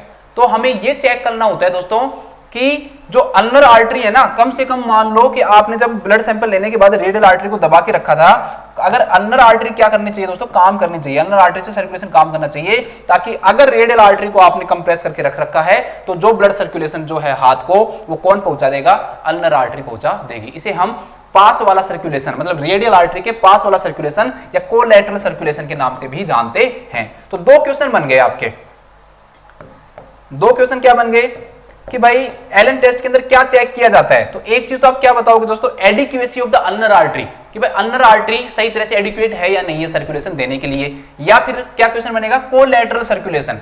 भाई कोलैटरल, अल्नर आर्टरी का नाम नहीं लिखेगा तो सीधा क्या लिख देगा वो, कोलैटरल जो सर्कुलेशन है वो काम कर रहा है या नहीं कर रहा। ठीक है, तो ये इसको चेक करने के लिए अल्नर आर्टरी सही से एडिक्वेट है या नहीं है, या कोलैटरल जो सर्कुलेशन है वो चल रहा है या नहीं चल रहा, हम कौन सा टेस्ट करते हैं दोस्तों, एलन टेस्ट करते हैं। एलन टेस्ट करते हैं जिससे हमें पता लगता है कि भाई ये पेटेंट है या नहीं है अल्नर आर्टरी, ताकि जब सैंपल लेने के बाद हम रेडियल आर्टरी को अगर हम कंप्रेस भी कर दे दोस्तों, या किसी भी कारण का हेमाटोमा बन जाए, कुछ भी बन जाए, तो कम से कम अल्नर आर्टरी तो हमारे हाथ को क्या दे दोस्तों, सर्कुलेशन दे। अल्नर आर्टरी तो हमारे हाथ को दोस्तों क्या दे, सर्कुलेशन दे। सही बात है ना, ठीक है।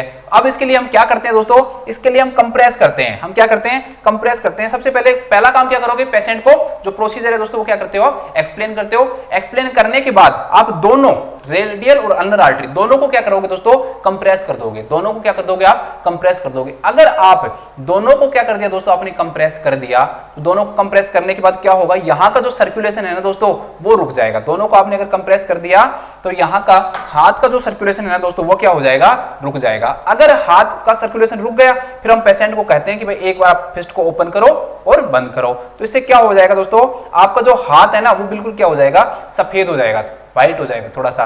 ठीक है, ब्लेंचिंग बोलते हैं इसको, हम किस नाम जानते हैं, ब्लेंचिंग के नाम से जानते हैं कि आपने सर्कुलेशन को रोक दिया। सर्कुलेशन को क्या कर दिया दोस्तों, रोक दिया। अब ब्लड का सर्कुलेशन रुक गया और हाथ का क्या हो गया दोस्तों, ब्लेंचिंग स्टार्ट हो गई। हाथ में क्या हो गई, ब्लड सर्कुलेशन जा नहीं रहा है। ठीक है। अब हमें चेक करना है कि अल्नर आर्टरी काम कर रही है या नहीं कर रही, तो हम रेडियल आर्टरी को क्या रखेंगे दोस्तों, हम कंप्रेस रखेंगे और अल्नर आर्टरी को हम क्या कर देंगे, छोड़ देंगे। अल्नर आर्टरी को हम छोड़ देंगे। तो अंगूठे की साइड आपकी रेडियल होती है और इस फिंगर की साइड क्या होती है, आपकी इस तरफ अल्नर होती है। रेडियल को कंप्रेस रखेंगे, अल्नर को छोड़ देंगे। अल्नर को छोड़ते ही दोस्तों मतलब अगर अल्नर काम कर रही होगी तो जो ब्लेंचिंग जो हुई थी, जो ब्लड सर्कुलेशन रुका था, वो ब्लड सर्कुलेशन वापस से क्या हो जाएगा, आ जाएगा। फिर वापस से आपका जो हाथ है दोस्तों वो क्या हो जाएगा, पिंक हो जाएगा। कितने टाइम में, 6 से 7 सेकंड के अंदर। 6 से 7 सेकंड के अंदर आपका हाथ क्या हो जाएगा, पिंक हो जाएगा। तो इसका मतलब आपकी अल्नर आर्टरी सही से क्या है दोस्तों, एडिक्वेट है, काम कर रही है। आपका कोलैटरल सर्कुलेशन क्या कर रहा है दोस्तों, काम कर रहा है। अगर अब हम रेडियल आर्टरी से क्या ले सकते हैं, सैंपल ले सकते हैं। क्यों, अगर ये किसी भी कारण से ब्लॉक होती है या सैंपल लेने के बाद हम इसको कंप्रेस रखते हैं तो अल्नर आर्टरी पूरा जो ब्लड का जो सर्कुलेशन है वो क्या कर देगी, पहुंचा देगी। ठीक है, एक बार मैं थोड़ा सा डायग्राम के थ्रू भी आपको समझा देता हूं। पेन भूल गया मैं रख के, ये देखो। तो पहली चीज तो हमने क्या की, पहला तो एक्सप्लेन किया procedure, explain the procedure to patient, explain the procedure, patient को प्रोसीजर एक्सप्लेन करेंगे हम। सिरिंज को हिप्नोटाइज, ये सब प्रिपरेशन में आता है, यहां पर नहीं आएगा। ठीक है, इसके बाद हम दोनों को प्रेस करेंगे, press radial and ulnar artery, compress लिख लो, बेटर वर्ड रहेगा, compress radial and ulnar artery एक साथ सिमिल्टेनियसली,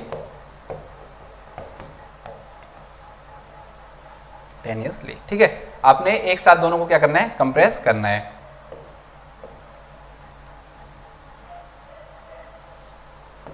यहां से इसको और यहां पे इसको, दोनों को क्या करोगे दोस्तों, कंप्रेस करोगे हाथ के द्वारा, दोनों को दबाओगे कि भाई सर्कुलेशन रुक जाए कुछ समय के लिए।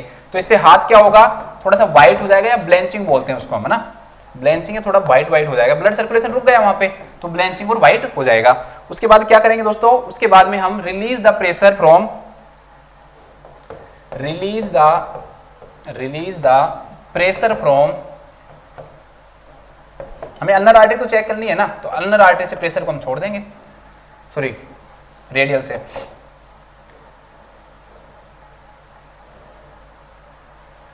इसके अंदर हम प्रेशर किसे छोड़ेंगे, अल्नर को अगर हमें चेक करना है तो हम रेडियल से छोड़ेंगे दोस्तों।